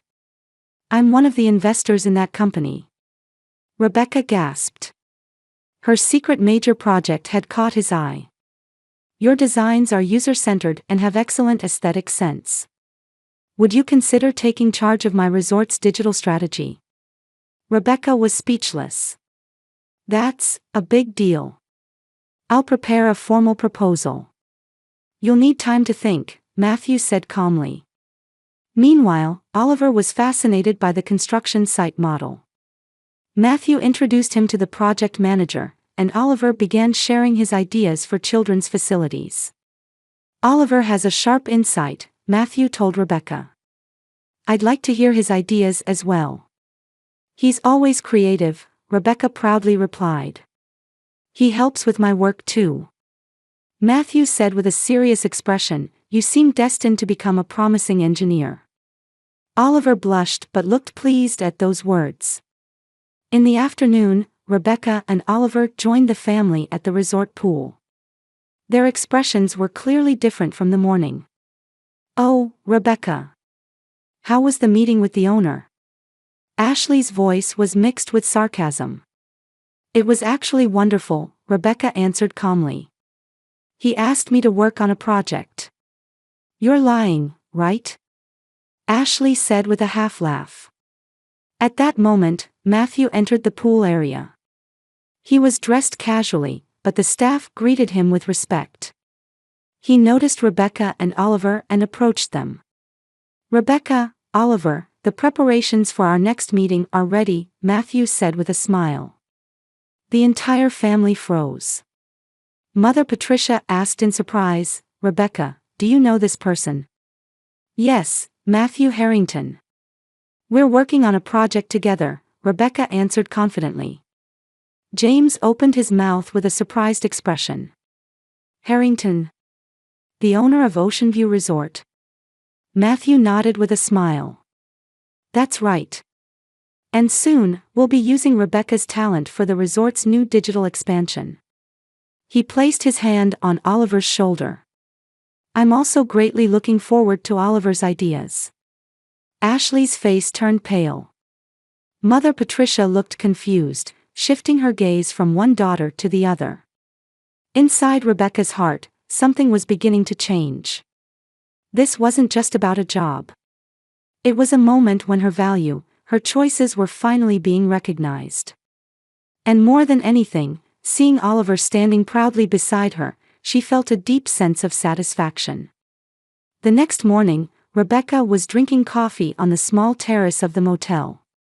Yesterday's events seemed like a dream. The conversation with Matthew, his project proposal, and the recognition in front of her family. After a night, they were still real. "Mom, I'm up," Oliver came outside with a sleepy face. The morning sun dyed his hair golden. "Good morning," Rebecca stroked her son's head. "Did you sleep well?" "Yes." "Will we see Matthew today too?" Rebecca smiled. "Yes, he said he'd bring a formal proposal this morning." Oliver jumped happily. "Will he listen to my ideas too?" "I'm sure he will." After breakfast, Matthew appeared as promised. He was carrying a thick envelope. "Good morning," he smiled at Rebecca and Oliver. "I may have surprised you in front of your family yesterday." Rebecca laughed softly. It was a bit unexpected. But not in a bad way. They sat on the motel's small patio. Matthew opened the proposal and began explaining. It was a contract that would change Rebecca's career. Seeing the one-year contract amount, she gasped. "This is not just a temporary project," Matthew said with a serious expression. "I'm thinking of a long-term partnership. I want to rebuild Oceanview Resort's digital strategy from scratch." Rebecca looked at the contract and was amazed. The contract amount was orders of magnitude larger than any contract she had ever seen. "This might be too much for me," she said honestly. Matthew gently placed his hand on her shoulder. "You're underestimating your value. I believe in your talent." And he continued, "Actually, I have one more request. Oliver's ideas were brilliant too. I'd like him to participate as a youth advisor." Oliver jumped up in excitement. "Really? Will my ideas be helpful?" "We need a young perspective like yours," Matthew smiled gently. "Of course, within the scope that doesn't interfere with your studies." Rebecca's heart warmed seeing her son's joy-filled face.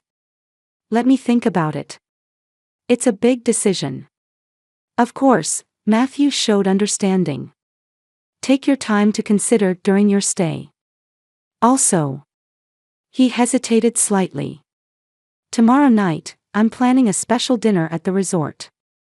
I'd like to invite your entire family." Rebecca was surprised. The entire family? Yes, if that's all right. His eyes were full of sincerity. Thank you. I'll let them know. That afternoon, Rebecca informed her family about the invitation. Ashley and James's reactions were as expected. Ashley pretended to be happy on the surface, but jealousy was visible in her eyes. James sensed a business opportunity and suddenly began to show friendly behavior. Patricia had a complex expression. Rebecca, is it true? Her mother quietly asked. The job offer from that owner? Yes, Mom. He highly values my design work, Rebecca answered calmly. I see. Her mother stumbled over her words. I've never really looked at your work properly. The next day, dinner at the resort's upscale restaurant. Matthew had invited everyone as guests. The private dining room was decorated with flowers, and the twilight sea was visible from the windows. First, I want everyone to know, Matthew began speaking in a calm voice. Rebecca has agreed to become the creative director for my resort's entire new digital strategy. The color drained from Ashley's face. What? And Oliver will participate as a junior consultant for our youth-oriented programs, Matthew smiled gently at Oliver. Mother Patricia looked at Rebecca with a confused expression. But you're just a freelancer. Mom, I'm not just a freelancer. I take pride in my skills and creativity, Rebecca answered quietly but firmly. This contract promises a reward worthy of Rebecca's talent, Matthew continued. Just the first year will be a 7-figure contract. Gasps were heard around the table. James stood up with a pale face. He stepped away to make a phone call. Matthew looked toward Rebecca and nodded slightly. This is just the beginning, he said quietly. Of your and Oliver's new life. Late that night, Rebecca and Oliver were walking with Matthew on the resort's private beach. The starry sky stretched above, and the sound of waves echoed quietly. It's been quite a day, Matthew said, looking up at the starry sky. Rebecca nodded. My family was in shock, especially Ashley. They never tried to see your talent and value. That's their loss, Matthew said gently. While Oliver was collecting seashells a little distance away from them, Matthew took Rebecca's hand. Rebecca, over these few days, I've developed feelings beyond just a business partner. Rebecca blushed but looked straight into his eyes. I feel the same. Oliver came running and jumped between them. Look! I found a beautiful shell. The three laughed together as they walked under the moonlight.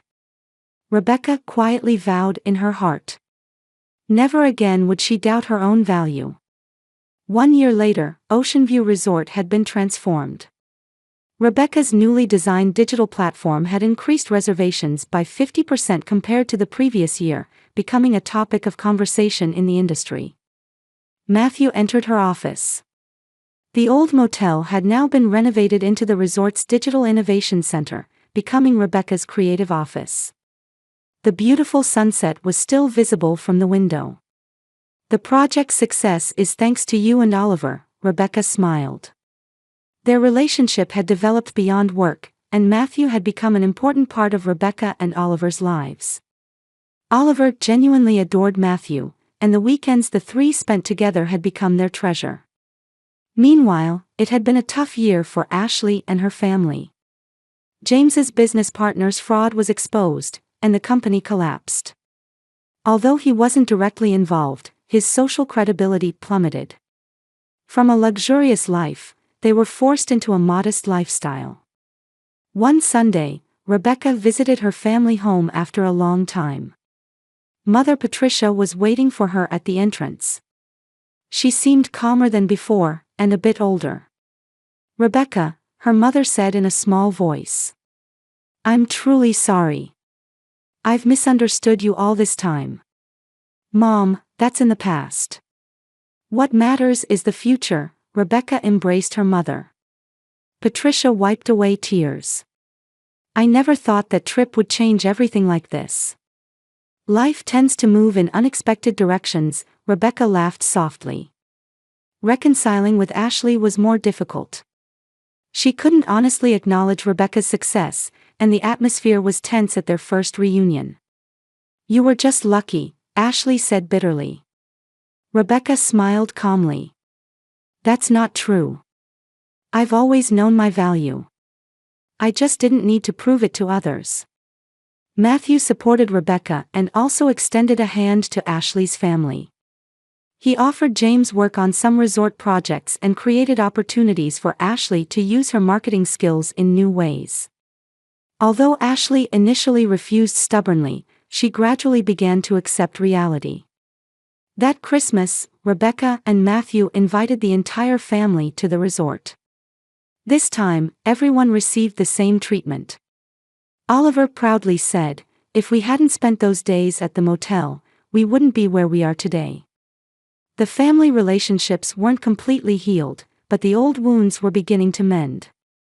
Mother Patricia now showed equal love to all her grandchildren, and Ashley was slowly beginning to change. What Rebecca valued most was the confidence gained through this experience. Sometimes people lose sight of their own worth. But true value isn't in others' evaluations, but within yourself, she told Oliver. Matthew put his arm around her shoulder and added, "And sometimes, meeting someone who recognizes that value can change your life." Looking at the sunset sinking into the sea, Rebecca thought, sometimes life's greatest blessings come from the most unexpected places.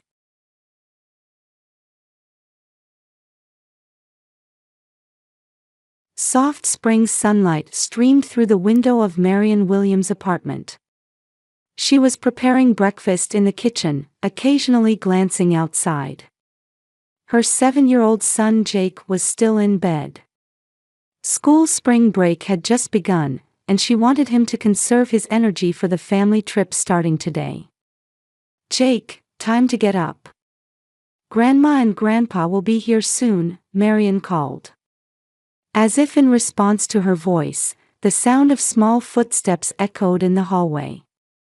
Jake appeared in the kitchen in his pajamas, still rubbing his sleepy eyes. "Good morning, Mom. We're going camping today." His words carried the innocent excitement unique to young boys. Marion couldn't help but smile. She would do anything for this child. That thought had been the driving force that sustained her as a single mother. Jake's father had left home just a year after he was born. Since then, Marion had somehow rebuilt her life with help from her mother Elizabeth and stepfather Robert. They were successful, wealthy insurance brokers who supported Marion and Jake financially. Elizabeth, in particular, had taken in and raised Marion after she lost her biological mother, Elizabeth's sister, when she was very young. "What time is Grandma coming?" Jake asked, scooping up his cereal. 9 o'clock. "Did you pack everything?" Jake nodded, and the doorbell rang. The clock showed it was only 8:30. Her mother was as punctual as ever. When Marion opened the door, Elizabeth and Robert were standing there. Elizabeth looked remarkably young for 60, dressed in designer clothes with perfectly dyed blonde hair. Beside her, Robert was a tall man of 65, with salt and pepper hair and sharp eyes. "Good morning, Marion. Ready to go?" Elizabeth said, giving Marion a light kiss. The scent of her perfume filled the room. "Almost. Just a few more things." "Grandma." Jake came running over and hugged Elizabeth around the waist. "Oh, my precious grandson," Elizabeth said in a slightly exaggerated tone, patting Jake's head. "Are you ready for camping?" "Yes. I packed everything in my backpack." Robert walked into the living room and sat on the sofa. "It's going to be a long journey. We're going deep into the mountains." Marion felt a bit anxious inside. The remote mountain campsite had been her mother and stepfather's suggestion. Neither she nor Jake were outdoor types, but when Elizabeth enthusiastically recommended it as a perfect opportunity to strengthen family bonds, Marian couldn't find a reason to refuse. "You and Jake need more experiences with nature," Elizabeth said. "Living in the city all the time suffocates the soul." Marian just smiled and nodded. Her relationship with her mother was complicated. Elizabeth was her benefactor who had taken her in and raised her. But sometimes, there was a subtle coldness in her attitude. Marian occasionally felt that the fact she wasn't Elizabeth's biological daughter created an invisible wall between them. As they loaded the luggage into Robert's luxury SUV, Marian wondered if she should have listened to her instincts. For some reason, an ominous feeling had been haunting her about this trip. But when she saw Jake's excited face, such concerns seemed trivial. "Let's go," Elizabeth said. "I found a wonderful place. We won't be disturbed by anyone." After a 5-hour drive, they finally left the paved road and turned onto a narrow gravel path. Jake peered out the window at the dense forest and let out excited little gasps each time the SUV bounced. The road became narrower, and the trees grew thicker. Marian felt her anxiety growing. "Are you sure this is the right place?" Marian asked Elizabeth in the front seat. "I don't see any signs or ranger stations." "Don't worry," Elizabeth looked at Marian through the mirror. "We wanted a private experience. This is a special place a colleague of Robert's told us about. We won't be disturbed by anyone, literally, no one." There seemed to be something cold in those words, but Marian dismissed the thought. Eventually, the car arrived at a small clearing. It was surrounded by enormous pine trees, with a small lake visible in the distance. It was certainly beautiful, but extremely isolated. There was no sign of other campers, no sounds of people or vehicles. "Here we are," Robert announced, turning off the engine. "Let's explore the area before setting up the tents." Jake jumped out of the car with an excited shout. "Mom, look! There's a lake. Can I swim in it?" "It's probably too cold," Marian answered, looking at the quiet lake beyond the trees. The water looked dark and endlessly deep. As they unloaded their gear and set up tents, the sun gradually moved toward the mountains in the west. Robert and Elizabeth set up a large family tent, while Marian put up a smaller one for herself and Jake. "Separate tents?" Marian asked, somewhat surprised. "You and Jake need your privacy," Elizabeth answered with a smile. "Besides, Robert snores terribly. We wouldn't want to keep you up all night."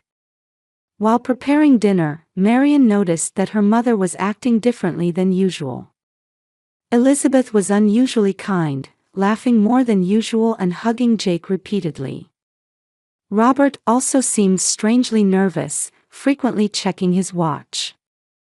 As they ate around the campfire, Elizabeth suddenly began talking about the past. "Do you remember your mother, I mean my sister?" Marian shook her head. "Not really. I was only 4 when she died. She was a wonderful woman," something flickered in Elizabeth's eyes. "But she was always luckier than me. Especially." She cut herself off. "Never mind," Elizabeth abruptly changed the subject. "Jake, would you like to toast some marshmallows?" As the night wore on, Marian began to feel tired. Jake was already half asleep. "I'm going to use the bathroom." Marian stood up and grabbed a flashlight. "You're going into the forest?" Elizabeth asked. "Do I have another option?" Marian replied with a small laugh. "I'll be right back." "Leave Jake here," Elizabeth said. "He looks sleepy." Marian hesitated briefly but nodded. Jake, stay with Grandma. I'll be back soon. Jake nodded drowsily. Marian walked into the forest away from the campsite, guided by the flashlight's beam. After finding a spot with enough privacy, she relieved herself and took out a sanitizing wipe from her bag. At that moment, she thought she heard the sound of an engine in the distance. But in the darkness, it was difficult to determine the direction of the sound. Must be my imagination, she told herself. As Marian made her way back to the campsite, she felt something was different. The forest seemed quieter than before.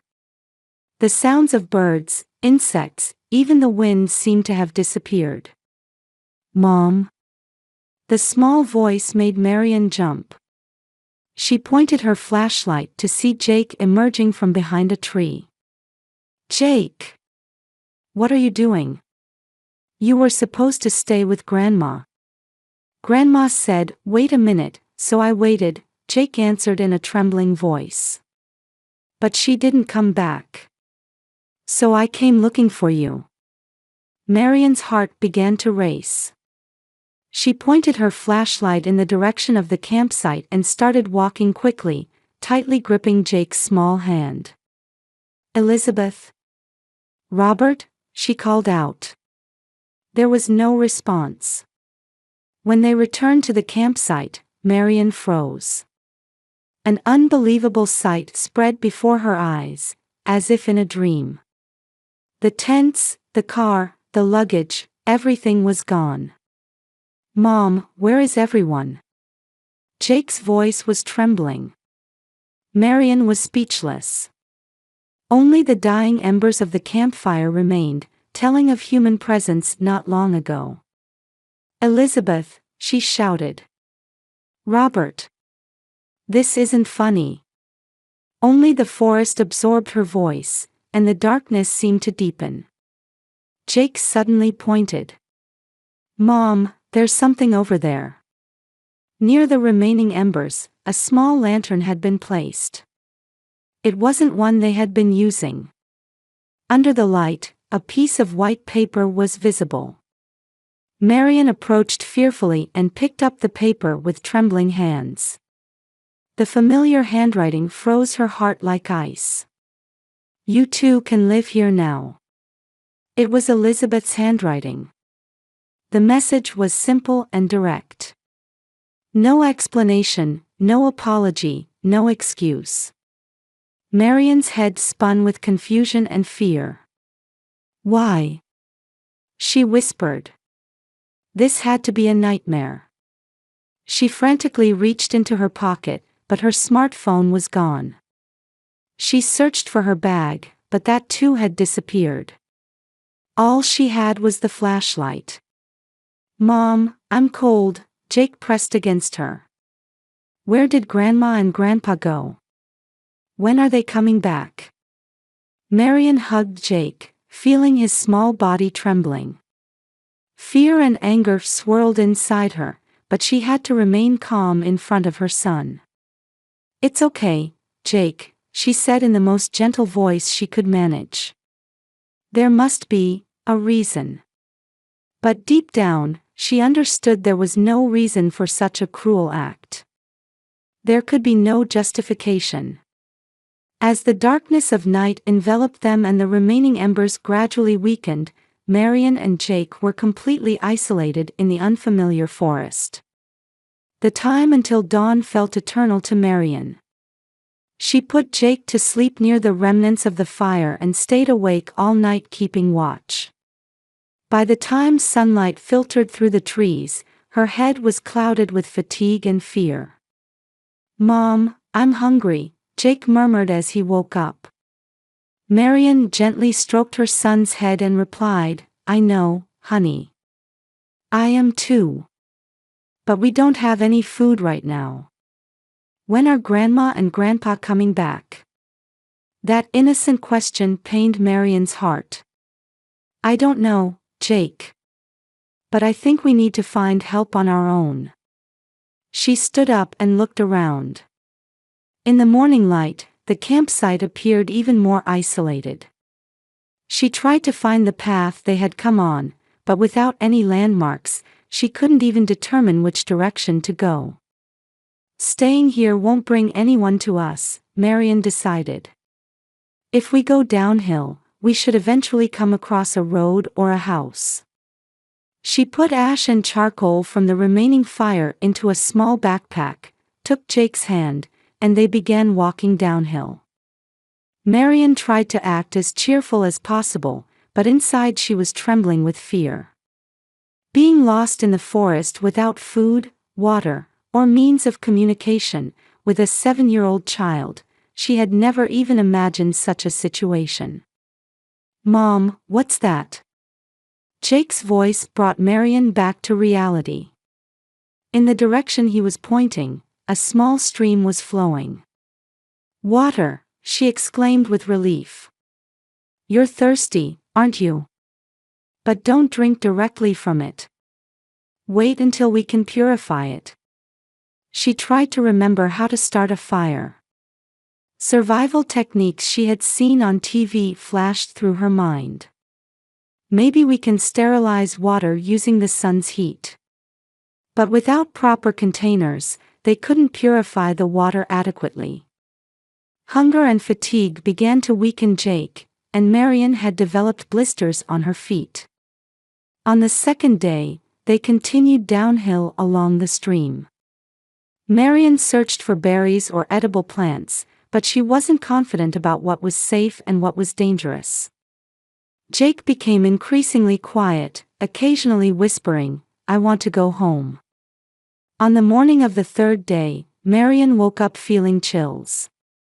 The night dew and hunger had sapped her strength, and she was showing symptoms of mild fever. Still, she got up and encouraged the exhausted Jake to keep walking. "Just a little more, Jake. We'll surely reach a place where people are." But she didn't believe her own words. The forest seemed endless, and they appeared to be moving deeper into it. By the afternoon of the fourth day, Marian's legs refused to move any further. They were resting in the shade of a small rock. Jake was sleeping with his head on her lap, and Marian looked up at the sky. Clouds were gathering, signaling rain. "Elizabeth, why?" she whispered, tears streaming down her face.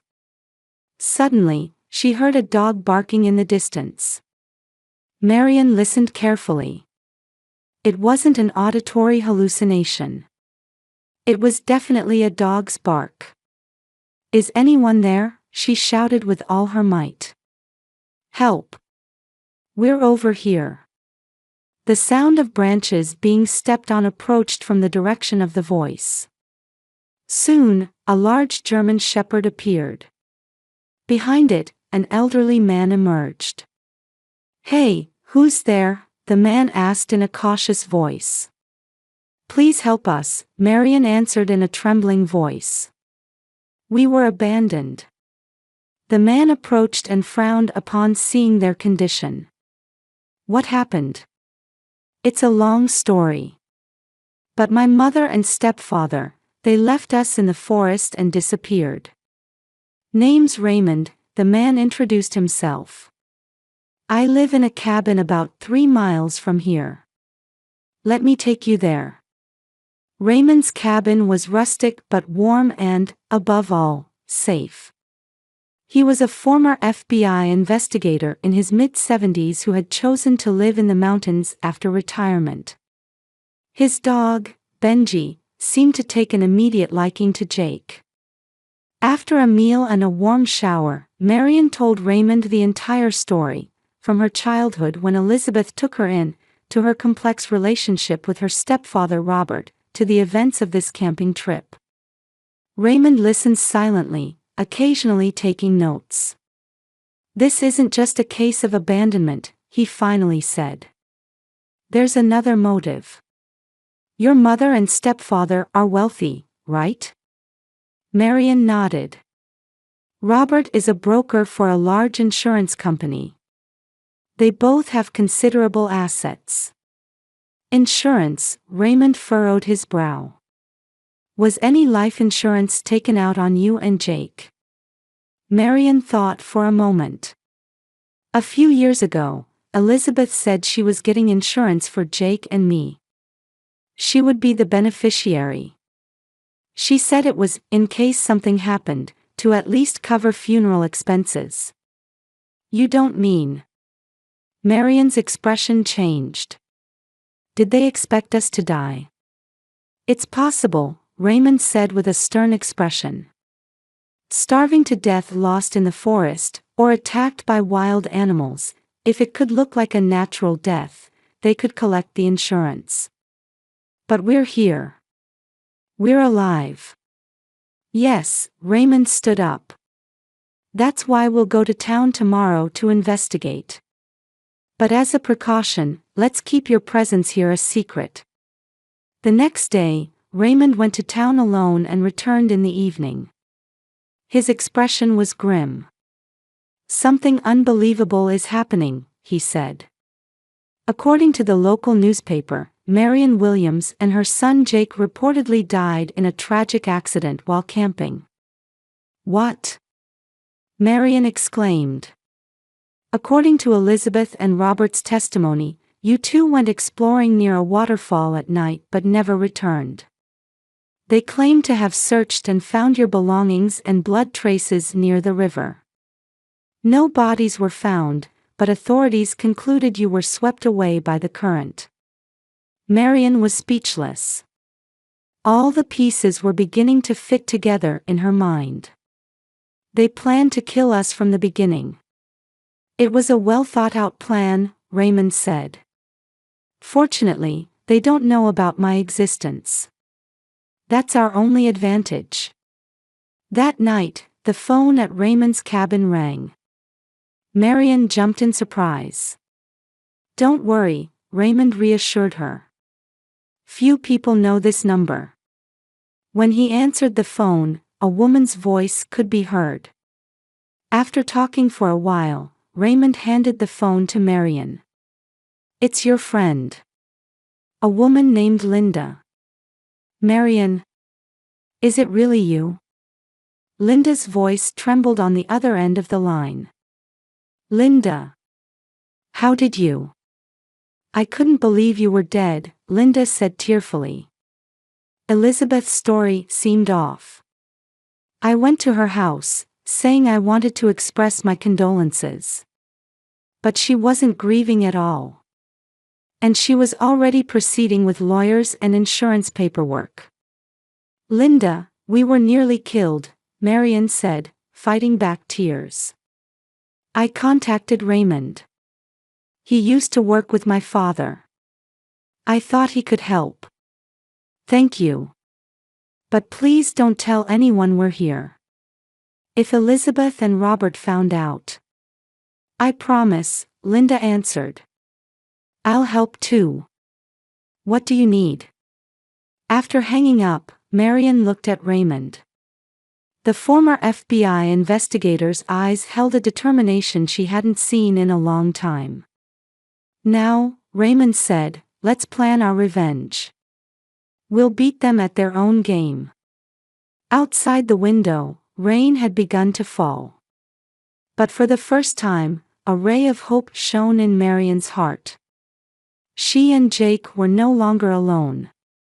Would you like some coffee? Linda said in Raymond's mountain cabin kitchen. She had joined them 2 days ago, and the cabin suddenly took on the atmosphere of an operations headquarters. Thank you, Raymond answered without taking his eyes off his laptop. Almost, got it. Marion and Linda gathered behind him. Complex databases were displayed on the screen. These are the secret servers of Robert's company, Raymond explained. Some old colleagues helped me a bit. It's not legal, but, given the circumstances, we had no choice. Did you find anything? Marion asked anxiously. Your stepfather appears to be a respected insurance broker on the surface, but behind the scenes, he's involved in large-scale tax evasion. And look at this. He opened a file.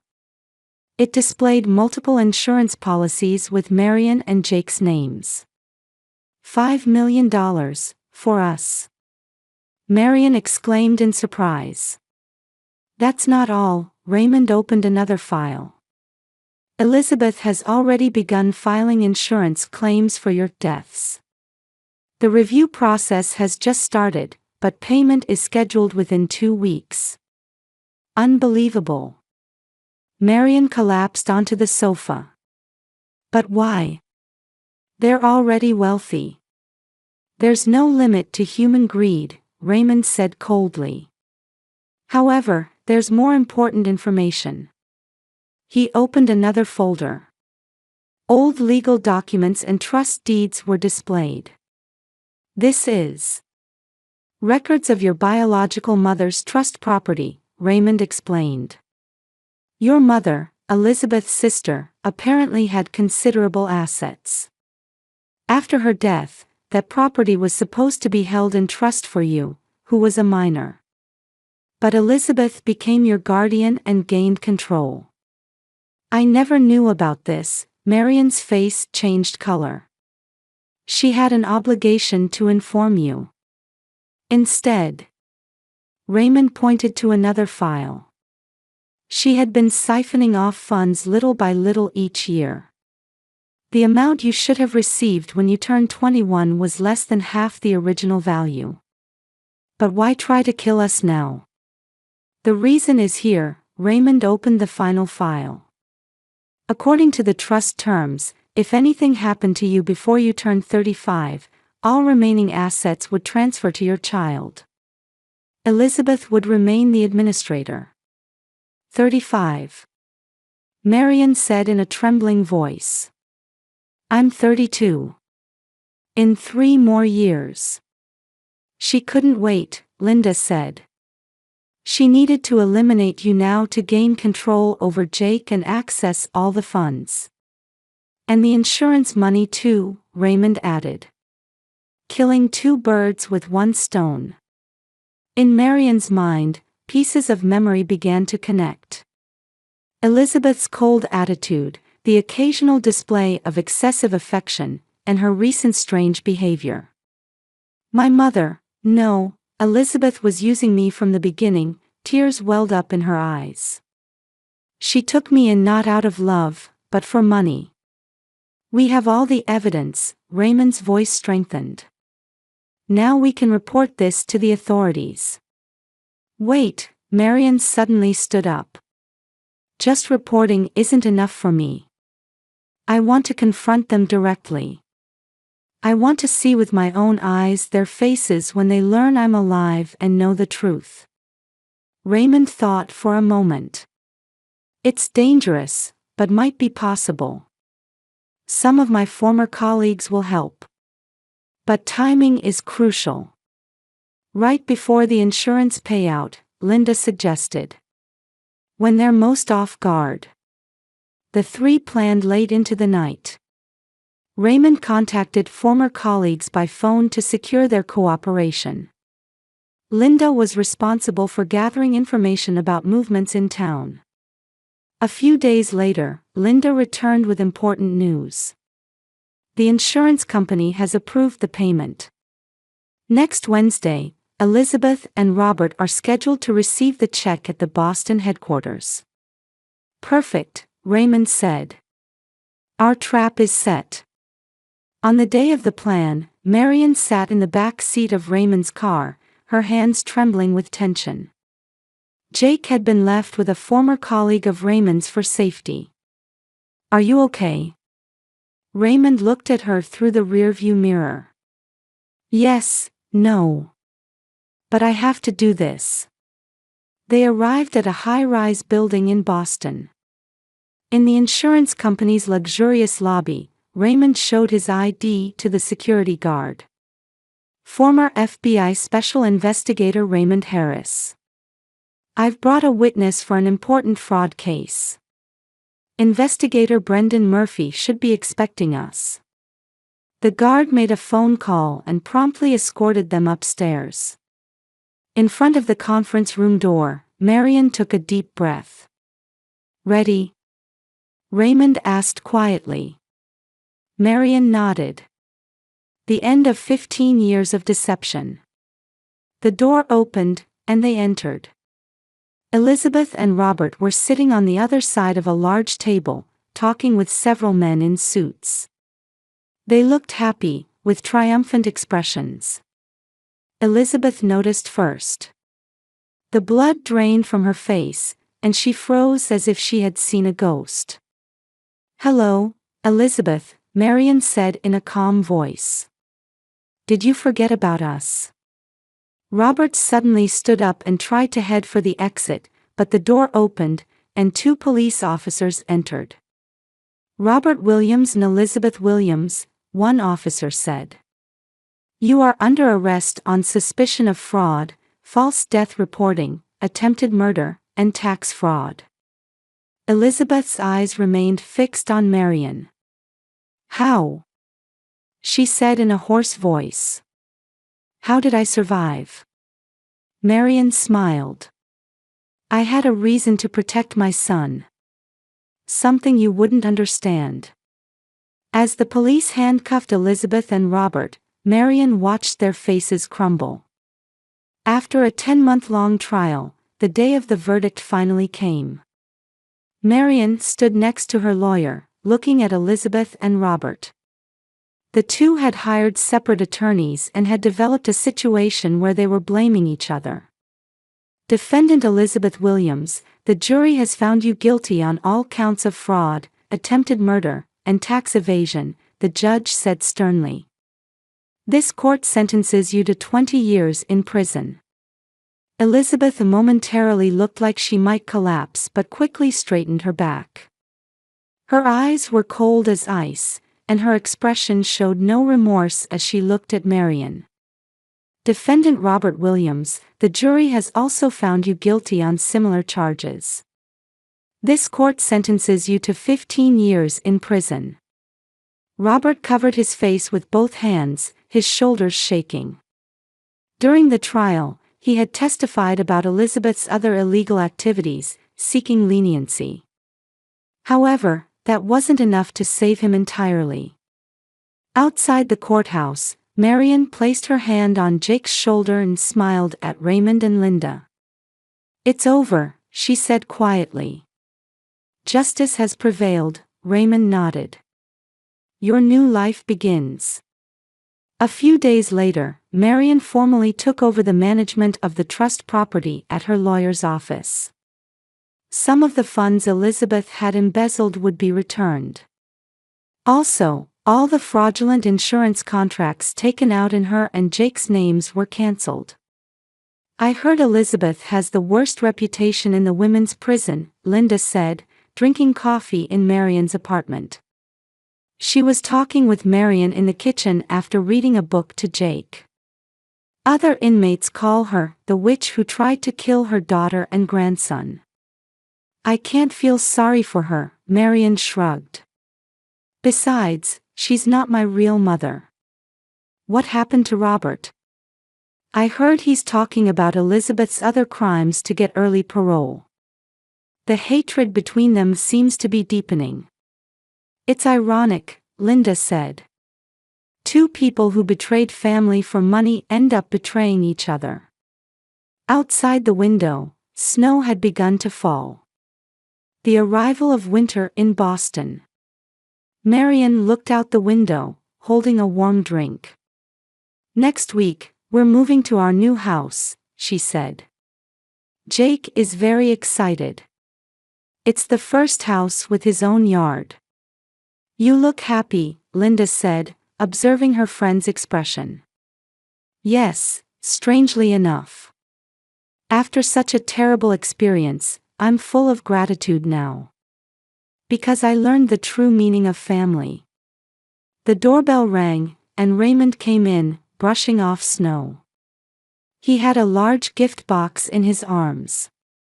"Jake, look. A gift for your new home."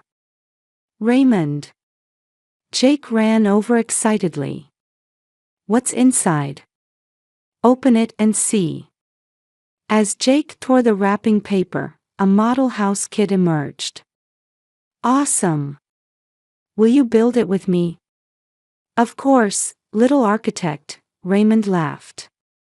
Watching them, Marion quietly vowed in her heart. This was her real family. A family bound not by blood, but by love and trust. Mom, look! Jake shouted happily. Grandpa Raymond brought a miniature of our new house. That's wonderful, Marion smiled. Our new home, the beginning of our new life. Outside the window, snow continued to fall silently, turning their new memories white.